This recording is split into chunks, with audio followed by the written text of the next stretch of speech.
Aujourd'hui, les business coachs qu'il y a sur le marché, c'est un mec qui avait une compétence, qu'il a vendue grâce à un système, C'est ça. et derrière qui t'explique le système qu'elle a mis en place. En fait, elle te propose juste son plan d'action et sa stratégie qu'elle a mis en place, qui a marché pour elle et qui va pas forcément marcher pour toi, tu vois. Alors que moi, je propose vraiment un plan d'action et une stratégie exprès créée pour toi. Le marché de la formation, je trouve qu'il s'essouffle un petit peu parce que voilà, il y en a tellement eu, il y a eu tellement de promesses. Je pense que maintenant les gens, ce qu'ils veulent, c'est vraiment d'être accompagnés, d'avoir une réelle expertise qu'on peut leur apporter sur le terrain, que ce soit concret. Et en plus, la plupart des formations, elles font des dizaines, des trentaines d'heures. L'entourage qui est au même niveau que toi.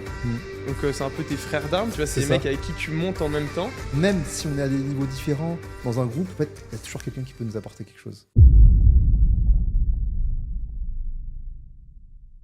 Ouais, alors raconte-moi un petit peu. Donc Du coup, tout ça pour te dire, parce qu'on a interrompu avant que ça parte. C'est clair. Mais en fait, moi, j'ai jamais fait de coaching sportif. D'accord. C'est juste que en 2023, je me dis, je veux commencer à créer du contenu.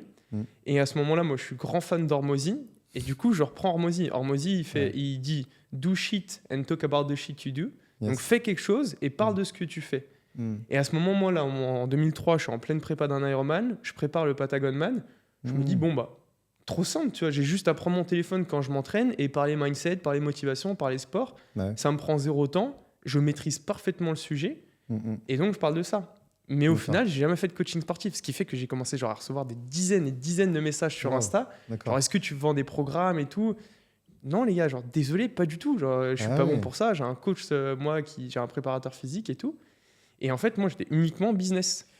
Et tu t'es pas dit, je vais plutôt faire ça, parce que ça, sachant que tu as beaucoup de demandes, et en plus, c'est ce que tu montres. Tu t'es pas dit... Ouais, en fait, il y a ce côté-là. Je me suis posé la question et plus de créer une formation, tu vois. Et je pense que ça va peut-être se lancer cette année parce que là, je repars quand même sur le double Ironman, donc ça fait quand même un gros objectif pour emmener du monde. Mais en fait, j'aime trop le business. Tu vois, là, je parlais avec un client, on échangeait, là, il est sur ses premiers prospects et tout ça. On valide, on échange, je lui fais des retours. Je suis passionné par ça. C'est cool. Parce qu'en fait, moi, j'ai toujours bossé là-dedans. Ah oui, parce que tu vas me raconter, mais du coup, tu t'étais déjà dedans avant, c'est ça? Moi, j'ai bossé 5 ans en cabinet d'expertise comptable.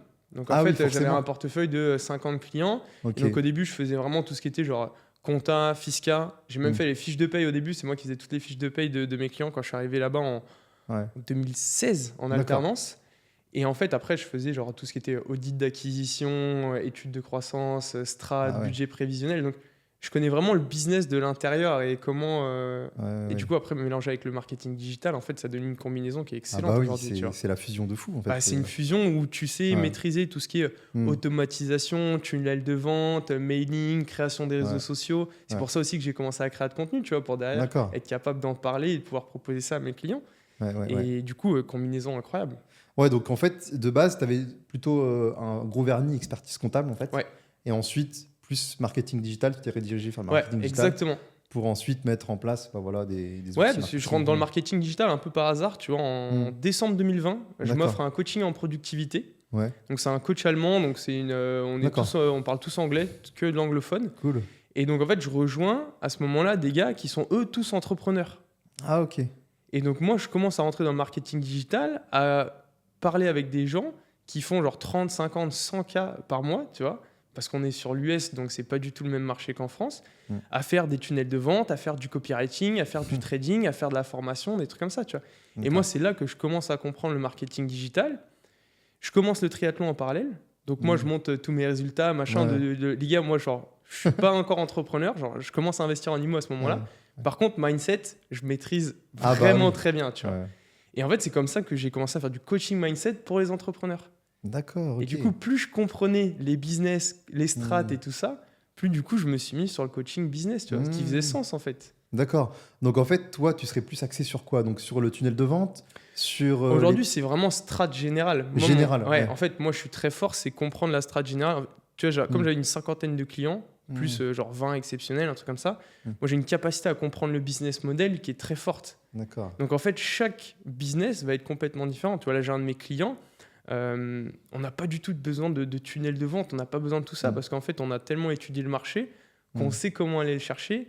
Et elle me dit, j'ai envoyé 3 messages LinkedIn, j'ai un prospect et il vient de signer ce matin, tu vois. Putain, c'est trop avec fort. 3 messages LinkedIn. Ah Donc oui, en fait, on n'a pas besoin, selon les d'accord. cas, selon ce que tu fais, D'accord. t'as pas forcément besoin de tunnel de vente, de machin. Il fait 0 contenu sur les Ah, c'est réseaux fou. sociaux, il fait rien du tout. Seulement avec de la prospection Seulement sur avec la LinkedIn. prospection. Parce que, en fait, au final, Ouais. en fonction de sa cible, de ce qu'il proposait, Mm. ça servait à rien dans un premier temps de créer du contenu, tu vois. Hmm. Je sais que dans un second temps, on va Ouais. commencer à lancer la machine, mais là, l'idée, c'était de dire focus. Donc, c'est comprendre, en D'accord. fait, quel est le besoin et de se dire, alors, D'accord. c'est pas... Et c'est un peu là où je me différencie de tous les business coachs. Hmm. C'est qu'aujourd'hui, les business coachs qu'il y a sur le marché, c'est un mec ou une femme qui avait une compétence, qu'il a vendue grâce à un système, C'est ça. et derrière, qui t'explique le système qu'elle a mis en place. Ouais, ouais, ouais. Et donc, c'est ce fameux truc, genre, rejoins-moi et gagne 10 000 euros en 90 jours. Mm. En fait, elle te propose juste son plan d'action et sa stratégie qu'elle a mis en place, qui a marché pour elle, qui va pas forcément marcher pour toi, tu vois. C'est vrai. Alors que moi, je propose vraiment un plan d'action et une stratégie one-one, genre, exprès créé pour toi, tu vois. Mm. Et co-développé, en fait. C'est vraiment de Ouais, la c'est vraiment co-création, tu vois. C'est vraiment sur mesure finalement. C'est sur ça. mesure. Ouais, ouais. C'est sur mesure. Ouais. Et c'est là, elle est là ma différence aujourd'hui sur le marché, tu vois.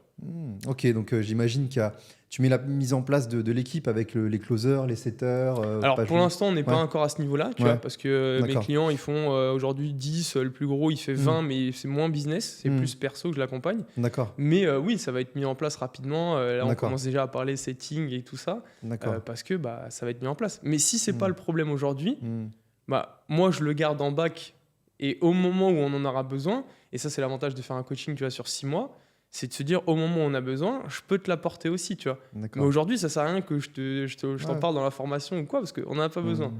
Le problème, c'est ça. Les actions qu'il faut que tu mettes en place, c'est ça. Mm. Et donc, on se concentre uniquement là-dessus sur 30 jours, tu vois. D'accord. Et dans 30 jours, on voit ce qui se passe. Et donc il y a une partie support de formation, etc. qui Pas est- encore. Pas Un peu encore. comme tu disais, tu Ouais, vois, voilà. c'est ce que je Ça va vais, c'est venir. ce que je vais développer là ce mois-ci. Parce que Mhm. en fait, tu te rends compte qu'il y a plein de choses où Ouais. les clients demandent la même chose et tu crées un Mhm. support pour l'un. Et en fait, tu dis, mais je Hmm. peux aussi le donner à l'autre. Et du coup, ce côté-là, Ouais. formation, c'est pas forcément une formation, tu vois, c'est plus une plateforme de contenu Oui. ou de support, tu vois. Oui, oui, c'est pas une formation, mais c'est plus comme un guide, un Ouais, process, ouais, exactement. c'est un guide à suivre. Ouais. Et en fait, voilà, il y a les questions C'est générales. ça. Si tu as une Et- problématique, tu regardes C'est ça. le titre. Ah, tiens, C'est faut ça. que j'aille là pour ça. Et genre, c'est pas une Ouais. formation où faut que tu Ouais, fasses ouais, du c'est début ça. à la fin. Parce que le mot formation, en fait, c'est pas adapté à notre situation, je trouve. C'est pas vraiment une formation, nous, c'est vraiment un support de vidéo, enfin un support sur lequel Ouais. tu peux t'appuyer pour justement faire ton business ou faire de l'investissement. Et une formation, c'est quand tu es tout seul face à toi-même et que tu dois appliquer, c'est que de la théorie finalement. Ouais, c'est ça. Ouais, Et toi, ouais. tu proposes aussi derrière des coachings perso, des coachings avec d'autres coachs, des coachings Ouais. de groupe. En Ouais. fait, c'est vraiment un tout, tu vois. Bah oui, c'est ça. Et je trouve que même le marché de la formation, je trouve qu'il s'essouffle un petit peu parce que voilà, il y en a tellement eu, il y a eu tellement de promesses. Je pense que maintenant, les gens, ce qu'ils veulent, c'est vraiment d'être accompagnés, d'avoir une réelle expertise qu'on peut leur apporter sur le terrain, Ouais. que ce soit concret. Et je pense que voilà, on tend vers ça. Je pense que le marché tend vers ça actuellement. Ouais. Et puis ce Ouais. côté-là, accompagnement, tu vas te se dire, en fait, je rentre aujourd'hui, je peux toujours poser des questions dans 3-4 mois, j'ai Ouais. toujours accès sur des coachings de groupe, je peux poser C'est ma ça. question. Ça, c'est important parce que tu en as beaucoup qui vendaient des formations qui disent, tu as genre, je sais pas, peut-être 30 ou 40% des formations qui sont achetées, qui sont même pas ouvertes. Bien tu vois. sûr, bah oui. Attends, comment tu peux. Enfin, la plupart des gens, ils sont pas motivés. Et en plus, ce qui est dingue, c'est que la plupart des formations, elles font des dizaines, des trentaines d'heures. Ouais. Mais quand tu Oui, vois ça, mais oui, t'es ok. mais t'es totalement. tu t'as pas envie en fait. Ouais. Ça donne pas envie, c'est trop long. Alors que moi, je trouve que c'est un manque de respect envers le client de lui mettre une grosse formation sans aller à l'essentiel et de mettre tout sans forcément enfin vraiment optimiser, que ce soit optimisé et de se dire que voilà, en fait, le client. Il va passer des heures pour rien. En fait, c'est pas respecter son temps, je trouve. Ouais, c'est ça. En Ouais, fait, dans ouais. l'information, c'est exactement ça. Au départ, c'était trop ce truc, je te vends l'information.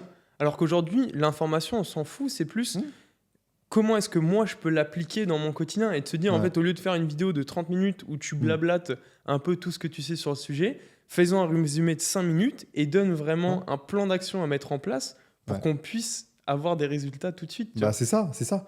Et je trouve que c'est beaucoup plus pertinent et ça pousse plus à l'action d'avoir vraiment quelqu'un qui te booste et d'avoir un appui si tu as des questions. Il y a aussi l'importance de l'espace communautaire Ouais, où en fait tu es avec tout à d'autres fait. gens dans un groupe qui sont sur le même parcours que toi, au même niveau. Et en fait, ça te permet de se surélever, de se poser des questions et d'avancer ensemble. Plutôt que d'être lâché dans la nature avec juste un support de formation. Et souvent, ça donne pas envie. Ouais, c'est ça que j'aime beaucoup aussi sur cet esprit communauté qu'on développe sur nos programmes. Et c'est lié à l'entourage. Pour moi, l'entourage, tu dois le diviser en 3 parties. Tu as cette première partie, c'est un entourage qui est au-dessus de toi. Donc, c'est des coachs, c'est des mentors, des gens qui te tirent vers le haut. Tu as un second tiers, c'est l'entourage qui est au même niveau que toi.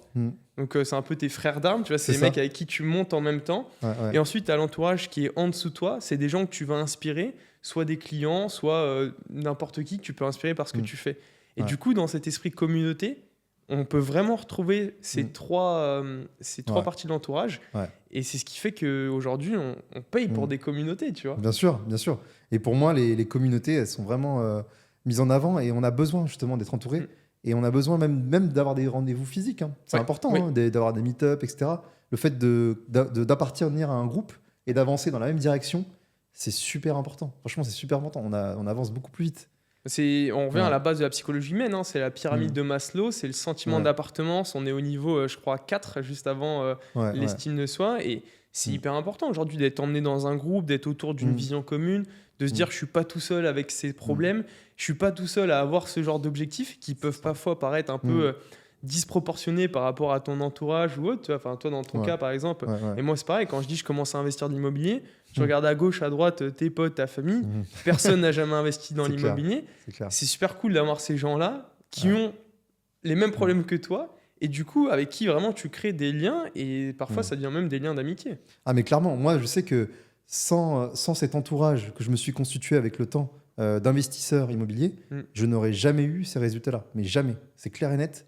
Parce que justement, on a besoin de s'entraider, de se surélever, de partager des connaissances. Et souvent, il y a des choses qui ne sont pas forcément dans les formations. Il y a des éléments, elles ne sont pas dans les formations. Et c'est important, je trouve, de justement d'avancer ensemble, finalement, d'être une équipe, chacun son projet. Mais tout à fait. On avance ensemble. S'il y a une question, il y a un cerveau collectif. On s'entraide. On a même fait des fois des coworking avec des investisseurs. C'est-à-dire qu'on se retrouve à un endroit. Et en fait, on arrivait à 14h. Et on restait toute l'après-midi. Bah oui. Et en fait, c'est super bien parce qu'en fait, c'est comme un mastermind. C'est comme un mastermind. Non, mais c'est vrai. Bien sûr. Parce que finalement, on travaille, chacun amène son PC, chacun travaille sur ses problématiques. Et dès qu'il y en a un, on fait une pause au bout d'1 heure, par exemple, toutes les heures.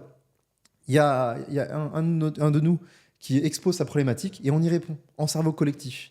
Et en fait, avec la puissance du groupe, qu'on arrive à résoudre des problèmes de dingue. Mais vraiment. Et ça, je l'ai remarqué, sans ça, tu peux pas avancer en fait. Enfin, tu peux avancer, mais très difficilement. En fait, tu vas continuer d'avancer sans ce groupe, sans cet entourage, mais tu vas pas avancer aussi vite. Et aujourd'hui, on sait très bien que la vitesse à laquelle tu avances, attention, pas confondre vitesse et précipitation, mais la vitesse à laquelle tu avances, c'est ce qui est le plus important. Tu vois. Lancer un business aujourd'hui ou le lancer dans 6 mois, il y a un coût d'opportunité qui est hyper important. C'est pareil comme acheter de l'IMO. Acheter de l'IMO, aujourd'hui, les taux sont élevés. Tu vas dire non, j'achète dans 1 an. Au final, tu as le coût d'opportunité de perdre 1 an, l'expérience et tout ça. Tu vois. Donc, ce côté vitesse, il est vraiment important. J'aime beaucoup le mastermind. Ah, mais c'est vrai. Ah, bah oui, c'est clair que franchement, moi, ça m'a grave aidé. Vraiment, de se faire des coworking ensemble. Surtout sur Paris, on a la chance d'avoir plein de lieux vraiment sympas pour se retrouver. Tu prends un hôtel, ça coûte 10 balles. Il y a des hôtels de luxe, il y a des hôtels sympas avec des décors assez agréables. C'est inspirant pour nous aussi. De se retrouver autour d'un café, de discuter, d'échanger. C'est super bien en fait. Et je sais que comme ça, on a pu résoudre pas mal de soucis, vraiment. Des problématiques. Parce qu'en fait, surtout dans l'immobilier, il y a tellement de problématiques qu'on peut avoir, tellement de problèmes qu'on doit gérer. Qu'en fait, des fois, on n'a pas la solution. Et en fait, il suffit d'une personne dans le groupe qui ait un coup de génie ou un contact qui fait qu'on va résoudre ce problème-là. Et donc, c'est très important. Et donc, c'est pour ça que nous, on a eu ce rythme-là d'une fois par semaine. Je me rappelle, on se retrouvait donc, pour un moment tous les vendredis. Tous les vendredis, c'était notre moment. On se retrouvait et c'était dans une salle où il y a salle de sport, coworking. Et en fait, on faisait le sport ensemble le matin. Et l'après-midi, on travaillait ensemble, on se prenait un petit déjeuner. Et c'est cool. Et t'as pas besoin de lâcher 50 000 € pour rejoindre un mastermind. On a lancé un aussi là, avec 2 potes. On est à 3e semaine, là, pareil. Parce que en fait, tu mets tout en commun. Tu vois. Du coup, on s'est mis un drive. On s'est dit, les gars, tout ce que vous avez, vous le balancez dans le drive. On met toutes nos ressources en commun. on explose tous les trois ensemble. C'est sûr. Et c'est là où, en fait, on va avoir la force. Parce que c'est pas parce qu'il y en a un qui a du succès que toi, tu vas pas en avoir, que l'autre va pas en avoir. Enfin, Bien sûr. il n'y a pas de pénurie de succès. Tu Non. vois. On peut tous en avoir et tous à un niveau très, très élevé. Et justement, quand on comprend la puissance de la collaboration et de travailler ensemble, prendre du temps, comme là, Ouais. prendre du temps pour créer du contenu ensemble, parce que ça va être utile pour toi, pour moi, on va Bien faire sûr. des posts en collab. Ouais. C'est ça la force, en Ouais, c'est fait, clair. aujourd'hui. Mais ouais, en fait, c'est vrai qu'on se rend pas compte, mais c'est surpuissant. C'est surpuissant de pouvoir justement collaborer. En fait, on est comme une équipe finalement. Et on se surélève. Moi, je sais que j'ai jamais été avare de conseils, de partage. Et j'adore ça. C'est ancré en moi, en fait. C'est ancré en moi-même de pouvoir repartager, d'aider les gens. Et en fait, je sais que ça me revient toujours. Naturellement, ça me revient toujours. Sans rien que j'attende. Ça me revient toujours. Et je sais que même si on est à des niveaux différents dans un groupe, en fait, il y a toujours quelqu'un qui peut nous apporter quelque chose. Toujours. Et ça, je l'ai toujours vu. Et j'ai remarqué aussi, même, il y a des personnes qui étaient même à des niveaux plus élevés, des fois, qui voulaient faire les choses dans leur coin. Et en fait, souvent, ils étaient heurtés à un obstacle, ils revenaient. Ils revenaient dans le circuit où vous avez besoin, finalement. Donc, pour moi, l'effet de groupe et l'effet de réseau, c'est très important. Ouais. Vraiment. C'est très important pour aller très loin et pour aller chercher des gros objectifs. Et c'est cool. Et en plus, je trouve que c'est agréable, c'est cool. Ouais, parce que tu as ce côté-là où aussi, tu sais, au début de l'entrepreneuriat, tu peux te sentir un peu seul. Tu quittes ton salariat, tu te lances dans l'entrepreneuriat, il n'y a pas grand monde qui peut te supporter. Tu n'as plus de collègues. Et en fait, ce qui est hyper cool avec l'entrepreneuriat, moi je l'ai vu, c'est qu'en fait, tu n'as pas des collègues, c'est que tu crées des potes. C'est ça. Et ça, c'est encore plus fort parce qu'en fait, c'est des relations que tu as et en fait, tu échanges constamment, tu te vois. Et ce qui fait que là, on se voit. En fait, c'est du taf, quoi. Ouais, et clairement. on passe un moment ensemble et c'est cool et on va boire un verre derrière et on va échanger, on va discuter. Et en fait, tu crées plus des collègues, tu crées vraiment un entourage hyper positif et très sain autour de toi qui te pousse vers le haut parce que c'est que des gens qui sont ambitieux, qui ont des objectifs, qui sont sensibles au développement personnel, donc avec qui tu peux aborder des sujets divers et variés, tu vois, qui s'écartent très rapidement du business souvent. C'est vrai. Et ça, c'est très positif. Pour moi, en fait, c'est qu'en fait, on est sur des mêmes valeurs. Les valeurs de liberté, de confort, de bienveillance, de dépassement, dépassement de soi, l'accomplissement de soi. C'est super important. D'être en bonne santé aussi, bien-être.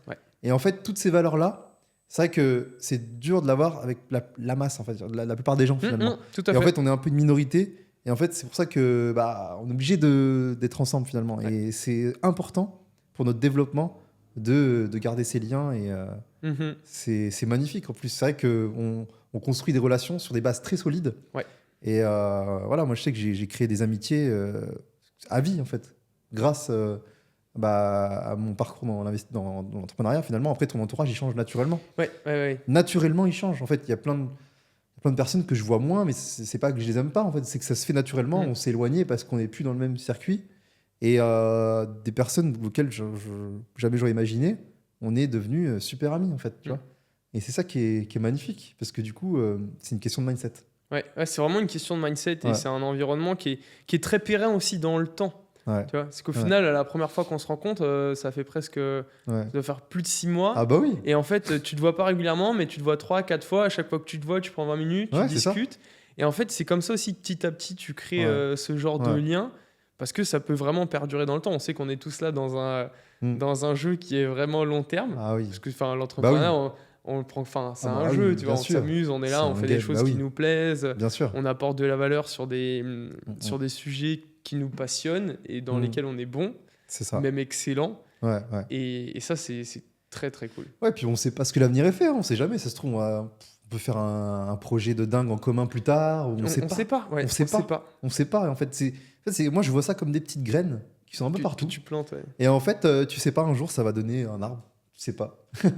Et c'est ça qui est magnifique. Moi, j'adore ça. Et j'adore échanger, j'adore vraiment avoir cet esprit de partage. C'est important. Ouais, c'est très cool. C'est quoi les objectifs là, du coup, pour cette année ? Alors, 2024, ça va être gros move, gros changement. Parce que du coup, moi, j'ai un parcours atypique. Parce que moi, je n'ai pas commencé par le business.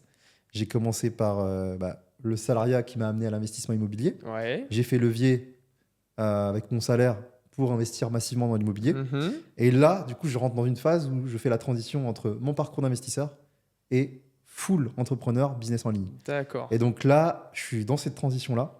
Je me suis vraiment très bien entouré pour voilà, gérer mon parc IMO. Donc ça, c'est Mhm. cool. Ah, ok. J'ai trouvé un très bon gestionnaire. Je lui fais entièrement confiance. Et ça, c'est très important. Ça m'enlève une grosse épine du pied. Donc ça, c'est cool. Parce que quand tu as un gros parc, c'est vrai que ça peut être très vite drainant. Ça Est-ce peut que tu as drainer. combien de lots aujourd'hui? Bah là, je vais arriver à une quarantaine de lots. Ok. Avec le dernier projet là. Donc ça commence à faire. Mhm. Et du coup, bah, voilà, il faut vraiment s'entourer, c'est très important. Sachant que plus tu as de l'eau, plus tu as de, voilà, De problème? t'as forcément de risques de soucis, ouais, clairement. Ouais, ouais. Et donc, il faut les gérer.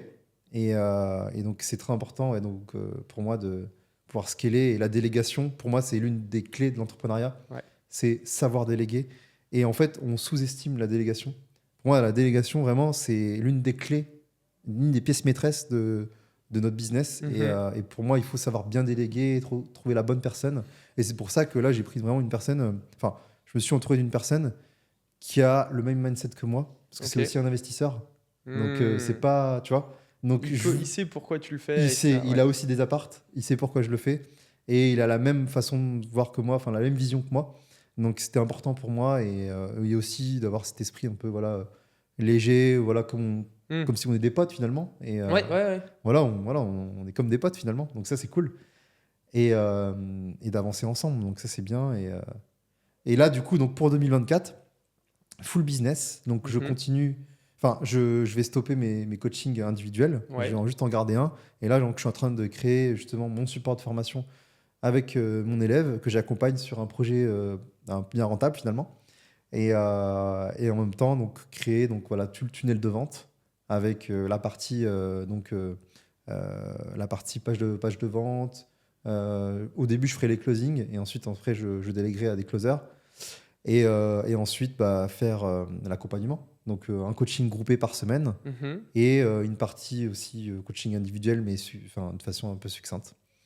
Et voilà, et aussi growth, mon personal branding Personal branding, ouais, à bien fond, sûr. à fond, C'est à pour ça fond. qu'on est là. Donc voilà, les collabs comme là. Bien sûr. Et de pouvoir faire de plus en plus de vidéos voilà, face cam où je suis complètement naturel, Hmm. sans langue de bois, sans vendre, enfin voilà, sans être vendeur Juste de rêve toi, naturel, enfin voilà.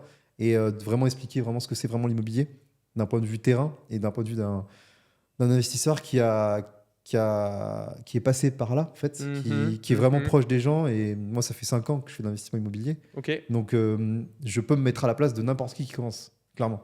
Et donc, ça me fait un grand plaisir de justement repartager et de voir Ouais, de partager un peu plus et Exactement. transmettre aujourd'hui tes acquis, C'est ton ça. expérience. mon expertise et de pouvoir voilà, repartager un maximum de valeur et à ce qu'on avance ensemble. Donc, voilà, mes gros objectifs de l'année, c'est ça. C'est vraiment Ok. de pouvoir voilà, scaler sur la partie création de contenu, mais aussi collaboration et aussi le business en ligne. Clairement de pouvoir mais c'est cool parce qu'en fait tu vois je retrouve l'excitation que j'avais au début Très cool. de mon parcours IMO Ok. parce que tu vois au bout d'un moment tu le perds un peu Ouais, et- t'es dans le truc et au final, acheter un Ouais. bien, ça devient limite normal. ouais c'est normal tu vois c'est redondant t'es passé je sais pas combien de fois chez le notaire ouais c'est cool mais tu vois pendant un moment je passais plus de temps chez le notaire que chez le médecin tu te rends compte donc entre signer compromis signer l'acte antique de vente Ouais, etc bah ouais, c'est- bien sûr, c'est à chaque fois deux c'est fois. bien au début, tu as de l'excitation, mais après c'est redondant, tu vois, c'est cool. Et là, je retrouve, tu vois, cet aspect un peu palpitant parce que c'est un nouveau game Hmm. et je trouve Très que ça t'apporte beaucoup et j'adore, ouais, c'est un vrai jeu, ouais. Donc, ouais, ça va être ça les objectifs de cette année. Et toi, du coup, tu Ok. t'as fixé. Bah, excellent, parce que moi, déjà, je commence l'entrepreneuriat de la même façon que toi. Ouais, C'est que moi, au début, je suis salarié ouais, et je me dis, je suis pas du tout encore sensible au business en ligne, etc. Tu vois, pour moi, c'est trop virtuel, c'est pas assez Ouais. palpable. Et je me dis, à ce moment-là, bah, l'immobilier, c'est le meilleur moyen pour moi de créer du patrimoine. Et comme toi, je suis salarié et je commence à investir dans l'immobilier, un immeuble, puis une maison, je divise en deux, tout ça, je fais, t'apportes de la valeur ajoutée, etc. Mm. Je me retrouve avec beaucoup moins de lots que toi. Ah ouais. J'ai 8 lots aujourd'hui, tu vois. C'est déjà très très bien. Mais c'est déjà super cool. Et voilà, et en fait, dès que je me suis retrouvé bloqué pour Mm. lever des fonds, c'est là que je me suis dit, bon, bah, du coup, maintenant, je peux lâcher mon CDI, tu vois. Enfin, Bah On oui. bloque. Au Ouais. final, j'ai compris, mais je commence à ce moment-là aussi à beaucoup plus comprendre le business en ligne et à comprendre que j'ai une valeur ajoutée qui est aussi très forte. Et je sais que ça va être compliqué aussi de lancer ce business, parce que du business en ligne, on vend beaucoup de rêves, mais il y a quand même beaucoup de travail derrière, tu vois. Est-ce que tu connais les bonnes actions? Est-ce que tu es capable de les mettre en place? En fait, au début, c'était aussi ça mon gros problème, tu vois. C'est qu'on sait un peu ce qu'il faut faire, enfin, on sait même bien ce qu'il faut faire, mais au début, tu n'es pas capable de mettre en place les bonnes actions parce que tu n'as pas le bon système de productivité, tu n'as pas la bonne discipline. Tu deviens entrepreneur, donc tu n'as plus ce boss qui est derrière toi, tu vois, qui te dit hop, à 9h, il faut arriver. Ouais. Donc en fait, s'il y a un matin où tu travailles pas, c'est pas trop grave. Et ça a été un peu compliqué au début, tu vois, jusqu'à mettre en place le bon système de productivité. Le sport m'a beaucoup aidé pour structurer tout ça. Donc je me suis beaucoup retrouvé dans ce que tu disais. Bah, tu vois. c'est marrant que tu dises ça, parce que moi j'ai eu ce problème-là justement au début, même dans mon parcours d'investisseur, Mhm. d'avoir une structure, clairement. Ouais. Parce que tu vois, il y a des fois, il y a des tâches que tu peux procrastiner. Tu as envie que ça avance, mais tu as du mal à les faire. Mais en Ouais. fait, quand tu creuses, c'est que tu n'as pas envie de les faire. Parce que souvent, c'est de l'admin, c'est de l'administratif, C'est exactement ça. c'est de la compta, c'est des trucs vraiment, tu n'as pas envie. Mais il faut se forcer à les faire. Et c'est vrai que de se créer une discipline, c'est super important. Et moi aussi, ça m'a aidé le sport. Ça m'a aidé à me recalibrer.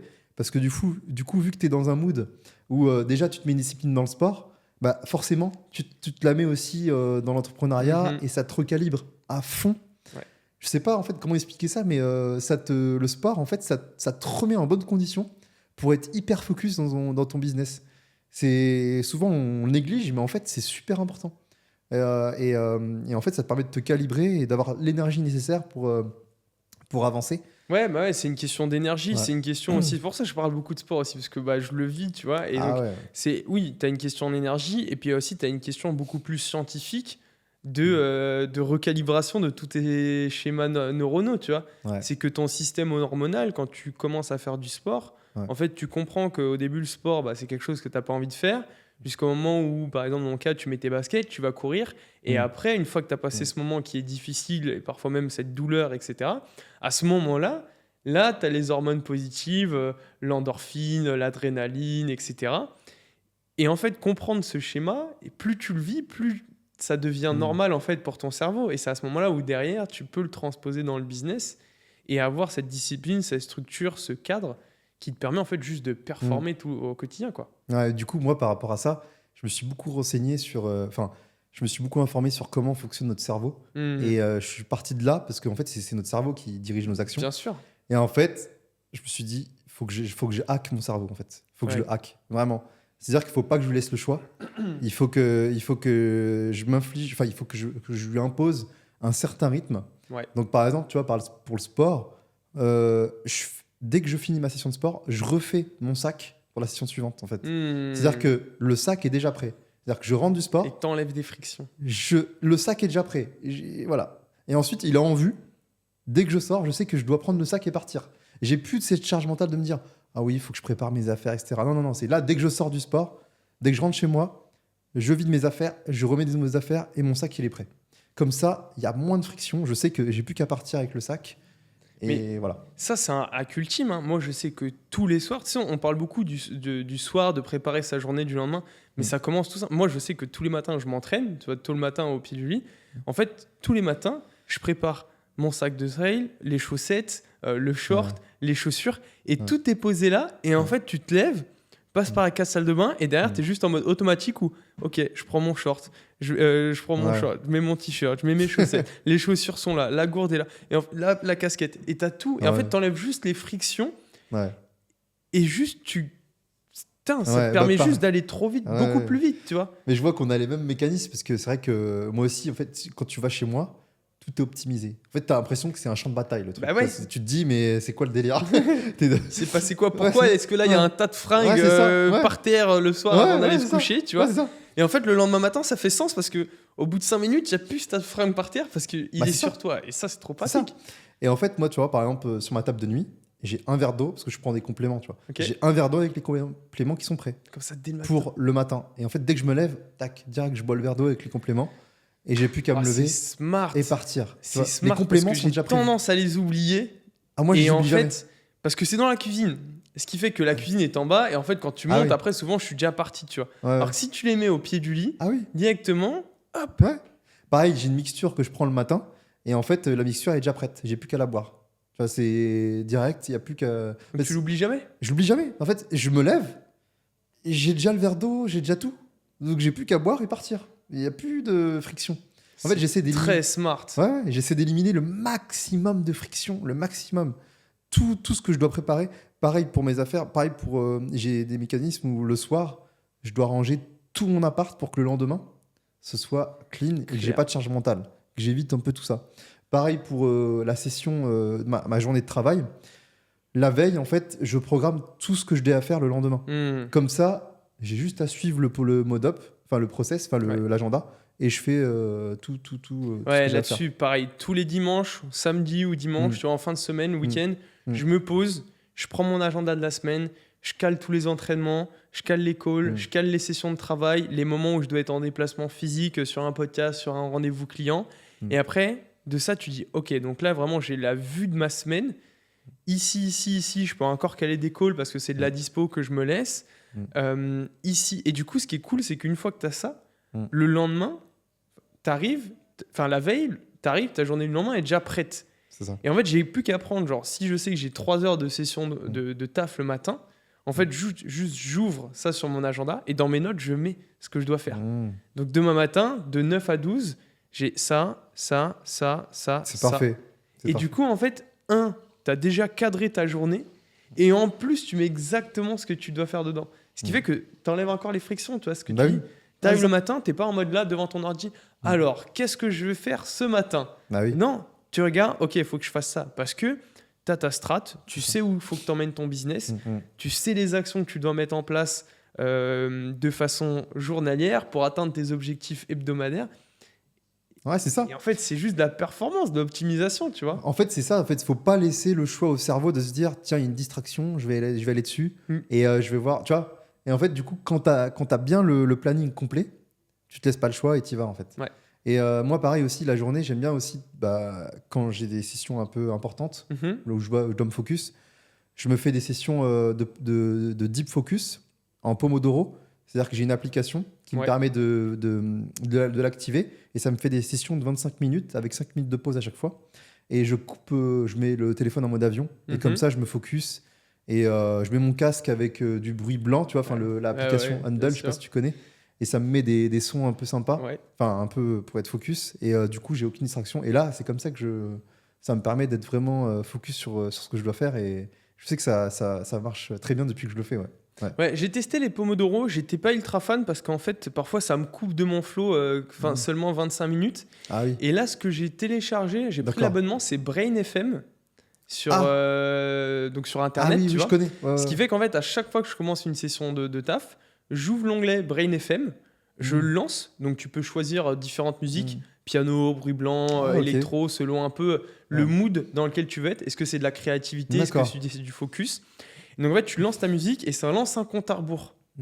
Et ce qui fait que du coup, ça te crée un agenda parallèle au tien dans lequel il répertorie tes phases de taf. Ah, pas mal, d'accord. Et ça, du coup, c'est très cool parce qu'en fait, dans un même endroit, ça lie tout.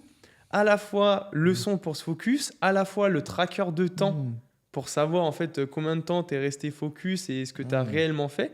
Et en fait, à la fin de la semaine, ça te permet de comparer par rapport à ton agenda en fait. D'accord. Parce que parfois, tu vois, tu te mets genre 9h midi, je dois bosser. Mais en fait, peut-être que tu vas que bosser de 9h30 à 11h45, tu vois. Ouais. Et du coup, l'avantage de ça, c'est que ça, tu as Toggle aussi qui est pas mal. Ouais, Théo, je l'ai GGL. vu ça. C'est deux outils que j'utilise parce que du coup, ça te permet de comparer en fait par rapport à mon programme de la semaine. Est-ce qu'il a vraiment été respecté? Et du coup, à la fin de la semaine, se dire, OK, en fait, si mes objectifs, ils n'ont pas été atteints, c'est à cause de ça. Et de faire un peu une review, tu vois. De se dire, OK, là, en fait, pourquoi j'ai commencé à 9h30 alors que je devais commencer à 9h? Et s'il y a une explication, pas de problème. Et s'il n'y a pas d'explication, c'est souvent que tu as perdu du temps sur Instagram ou envoyé un peu trop de messages ou des trucs comme ça, tu vois. Ouais, c'est vrai. Et ça, en fait, c'est... Alors, il y en a qui vont dire que c'est excessif, mais en même temps, c'est un peu comme tout. Est-ce que tu veux vraiment arriver à atteindre tes objectifs? ambitieux sont-ils en plus chez moi. Et bah, c'est le moyen que j'ai trouvé pour vraiment tout traquer, quoi. Moi, je trouve que c'est la base. Hein. C'est même pas. C'est vraiment la base, en fait. Il faut avoir des process, il faut avoir des outils qui nous permettent d'être focus. Donc, c'est vraiment cool d'avoir ça. Mais Toggle, du coup, tu dis ça en complément, c'est ça? Ouais. Qu'est-ce qu'il apporte de plus par rapport à Brain Alors, le calendrier, je crois que c'est sur Toggle qui crée. D'accord. Et je suis pas sûr que sur Brain il le met, mais Brain c'est pas mal de lancer la musique. Je trouve qu'il est vraiment cool de pouvoir distinguer en fait différentes musiques selon que t'es en mode focus, en mode créativité. Est-ce que tu veux plus du piano? Est-ce que tu veux plus de l'électro? Moi parfois j'ai besoin que ça booste. Ouais, j'ai besoin que ça tape un peu, tu vois. Ouais, moi aussi. Parfois j'ai besoin que ça soit du bruit blanc quand je fais un truc vraiment focus et tout. Mais parfois j'ai juste besoin que ça accélère un peu mes connexions, tu vois, et j'aime bien, tu vois, un peu comme des musiques comme Limitless par exemple, comme dans le film, tu vois, où c'est assez intense, et du coup le bruit blanc c'est vraiment, ça va être une fréquence qui va être continue tout le temps, c'est très cool pour te calmer en fait, et vraiment te mettre dans un deep focus, mais parfois j'ai envie. C'est vrai que pareil, des fois j'ai envie de mettre des musiques qui me boostent, et c'est vrai que des fois je le fais. Exactement, tu vois. C'est super bien. Et c'est vrai qu'on a souvent tendance à être distrait par le téléphone. Et c'est vrai que moi, par exemple, lorsque je me lève, j'essaie au maximum de ne pas l'allumer finalement. Je le laisse en mode avion. Parce que moi, je dors, pareil, je dors avec le mode avion. Aussi. Pour pas être. Déjà, il y a les ondes. Et en plus de ça, pour pas être embêté. Et j'essaie de l'allumer au plus tard possible. Plus tard possible. Comme ça, j'ai pas les distractions du lever à checker les notifs, etc. Et de l'allumer vraiment lorsque je suis posé, que j'ai déjà fait ma petite routine du matin et que je suis tranquille. Et après, je me mets en mode defocus et voilà. C'est vrai que ça m'a beaucoup aidé parce que du coup, je suis moins distrait finalement. Ouais, et puis pour ça, l'iPhone est cool. En plus, tu sais, tu as tous ces modes. Moi, que j'ai paramétré, le mode sommeil qui s'active automatiquement à 9h15. Ah oui, c'est bien ça. Tu vois, ce qui fait qu'en fait, tu n'as plus que ton écran d'accueil. Et moi, sur mon écran d'accueil, il y a une seule application, c'est mon agenda. Parce que en fait, la chose la plus importante aujourd'hui dans mon quotidien, c'est mon agenda. C'est vrai. L'agenda aujourd'hui, c'est ce qui définit le succès réellement de quelqu'un. Moi, tu peux comparer. Alors, tu as 10 personnes. Laquelle d'entre vous va réellement être successful? Donnez-moi vos agendas, tu vois. Non, mais je vais vraiment regarder ce que tu fais, tu vois. Du coup, c'est juste pour me rappeler que c'est ça. Donc, en fait, 9h15, tout se coupe. J'ai plus que cette page-là. Et bon, bah, forcément, je continue d'aller sur WhatsApp ou des trucs comme ça, mais t'as zéro notif. T'as plus les pastilles. C'est des trucs tout bêtes. Tu vois. Mais bon, déjà que j'ai pas de notif, mais bon, t'as toujours les pastilles WhatsApp et Messenger, tu vois. Donc t'as pas les notifs, mais t'as les pastilles. Mais les pastilles, c'est déjà un truc qui crée moi déjà, de la il n'y a dopamine, aucune notif sur l'hôtel. J'ai viré tout. Je vois pas les notifs. C'est-à-dire que même WhatsApp, il faut que j'aille sur l'application pour voir ce que ça donne. Parce que sinon, surtout Insta, c'est le pire. Insta, j'ai pas les notifs. Je suis d'accord. Mais tout, j'essaie au maximum d'avoir zéro notif. Et quand c'est à moi de décider quand est-ce que je vais aller sur ma boîte mail, sur Insta, etc. pour voir vraiment les notifs. Parce que sinon, ça te perturbe. Je sais pas comment je vois des gens, je sais pas comment ils font. Ils reçoivent 10 000 notifs. Je sais pas comment ils font. Et je les vois, mais. La météo, les news, tout. Tu reçois des notifs de la météo, du Parisien, Le Monde, parce que tu as 2 applis d'actualité, tu as Télé Loisirs qui disent ce qu'il y a ce soir à faire, Instagram, tu as 19 messages en absence, Facebook, tu as 36 j'aime. Mais moi, je vois ça, mais j'ai envie de gerber, mais je me dis, mais comment ils font Comment ils font? Elle est où ton énergie, ton focus? Enfin, il y a un moment, qu'est-ce que tu fais? C'est horrible. T'as toute l'énergie. Moi, déjà, c'est vrai que je regarde pas les infos, je sais pas ce qui se passe. Bah, moi non plus. Tout ce qui est news, alors là, je suis même pas impacté. Je protège mon cerveau, c'est-à-dire que je le mets en sécurité. Je ne veux pas me laisser impacter par du bruit, finalement. Pour moi, c'est du bruit. Et si vraiment il y a une news très importante, ça arrivera à mes oreilles, forcément. Donc, je n'ai pas besoin de me laisser impacté par les news négatives, par les pensées, les débats, les politiques. Enfin, ça m'importe peu. Moi, ce que je veux, c'est juste être focus à 100% sur mon business, d'agir au quotidien. C'est vraiment ça qui m'importe. Et d'éviter au maximum toutes sortes de distractions. Et c'est comme ça qu'on est fait, parce que surtout maintenant, on est distrait de partout. Et c'est super important de poser un cadre et ses limites et de bloquer un maximum tout ça, parce que sinon on se laisse très très vite submerger. Ah ouais, non mais carrément. Chez moi c'est pareil, hein. La télé n'existe pas. Ah, moi j'ai pas de télé. Je branche mon ordi à la télé, c'est la seule utilité de la télé le soir pour te poser.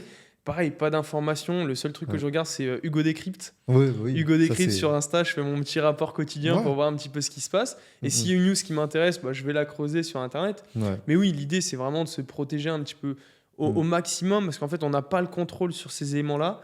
Donc, si on laisse tous ces éléments de l'environnement extérieur nous impacter sur notre propre développement personnel, sur le développement de notre business, ça va pas être sain sur le long terme et on va pas être capable de mettre l'intensité nécessaire pour progresser comme on veut. Ouais, et puis moi, en plus, je vois que c'est pas forcément une question de temps, c'est surtout une question de croyance. C'est-à-dire que plus tu regardes ces news, ça va te donner des croyances dans ton inconscient. Ouais. Et déjà, tu vas être moins optimiste. Ça va te donner une croyance que c'est pas possible. Et en fait, tu vas penser comme la masse et ça marche pas, en fait. Quand tu es entrepreneur, tu es obligé de te couper de tout ça pour justement aller de l'avant. Parce que forcément, pour être dans les 1%, tu es obligé de penser différemment de tout le monde. T'es obligé. Donc si tu fais les mêmes actions que tout le monde, tu as les mêmes résultats que tout le monde. Donc pour moi, voilà, c'est vraiment une question. Qu'est-ce qu'on me met dans la tête en fait? Qu'est-ce qu'on me Ouais, met? c'est exactement ça. Qu'est-ce que tu regardes, tu vois? Enfin, je sais que forcément, tu vois, je regarde la télé, mais entre guillemets, c'est l'ordi, tu vois. Mais en fait, c'est quoi? C'est Netflix Prime sur pas des séries bullshit, mais des trucs genre que j'adore, The Last Dance, magnifique, la série sur le Tour de France, incroyable. Là, en ce moment, je suis en train de regarder la série sur Squeezy. Ah oui.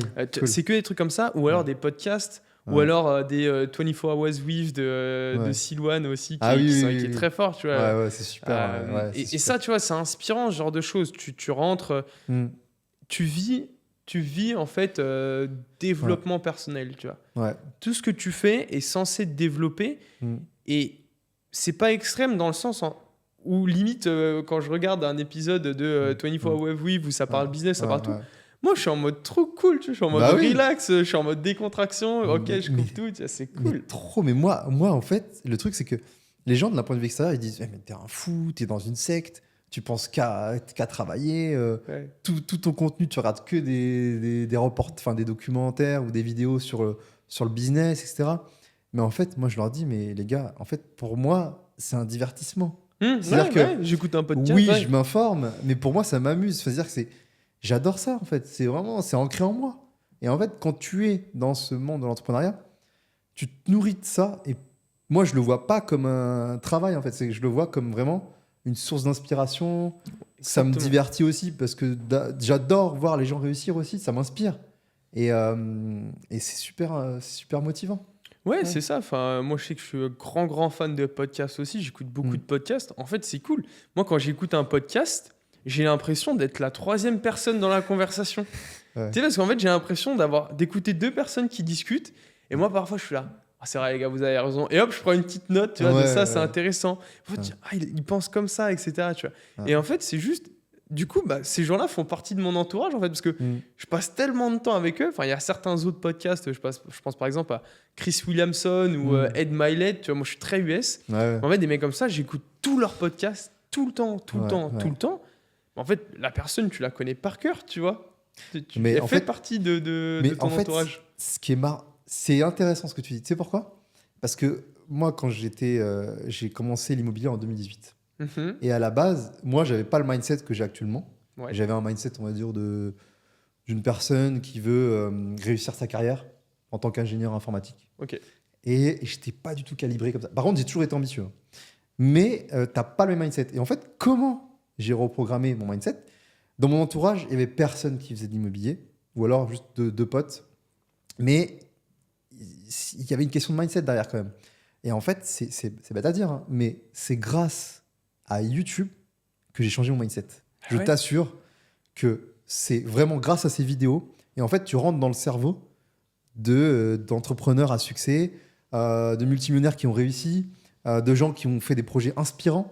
Et en fait, rien que le fait de les écouter, j'ai changé mon mindset en quelques semaines, quelques mois. Je pensais différemment. Bien sûr. Et c'est fou, alors que dans mon entourage, je connaissais quasiment personne qui avait monté des boîtes de fous ou alors qui avait investi massivement. Enfin, je connaissais personne, mais grâce aux vidéos, vraiment, ça m'a changé mon mindset. Mais parce qu'en fait, c'est tout simple. On prend aujourd'hui deux personnes.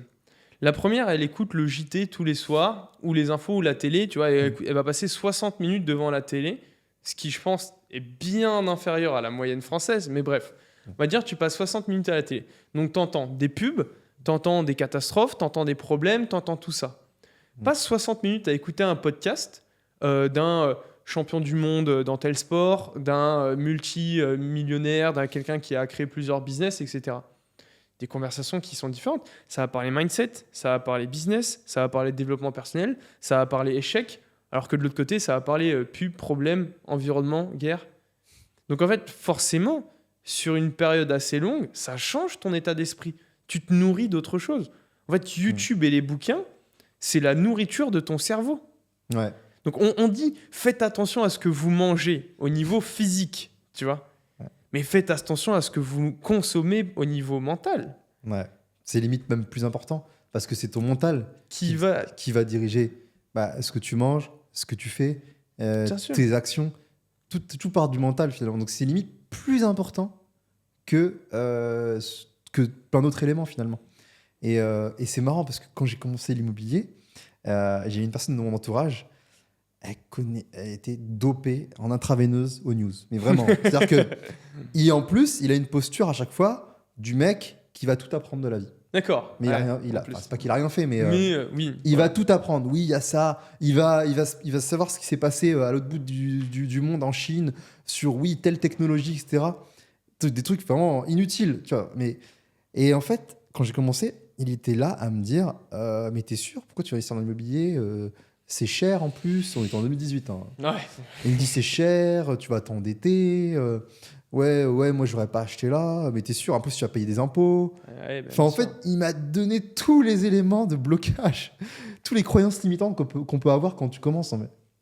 Et moi, je savais que ça sert à rien de l'écouter parce qu'il est pas dedans, il a pas eu les mêmes informations que moi. Mm-hmm. Et en fait, c'est marrant parce que là, actuellement, on est 5 ans après.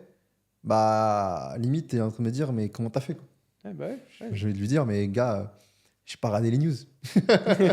Au lieu d'être branché à BFM TV, j'étais branché à YouTube, l'entrepreneur qui réussit ou l'investisseur qui me montre, qui m'inspire.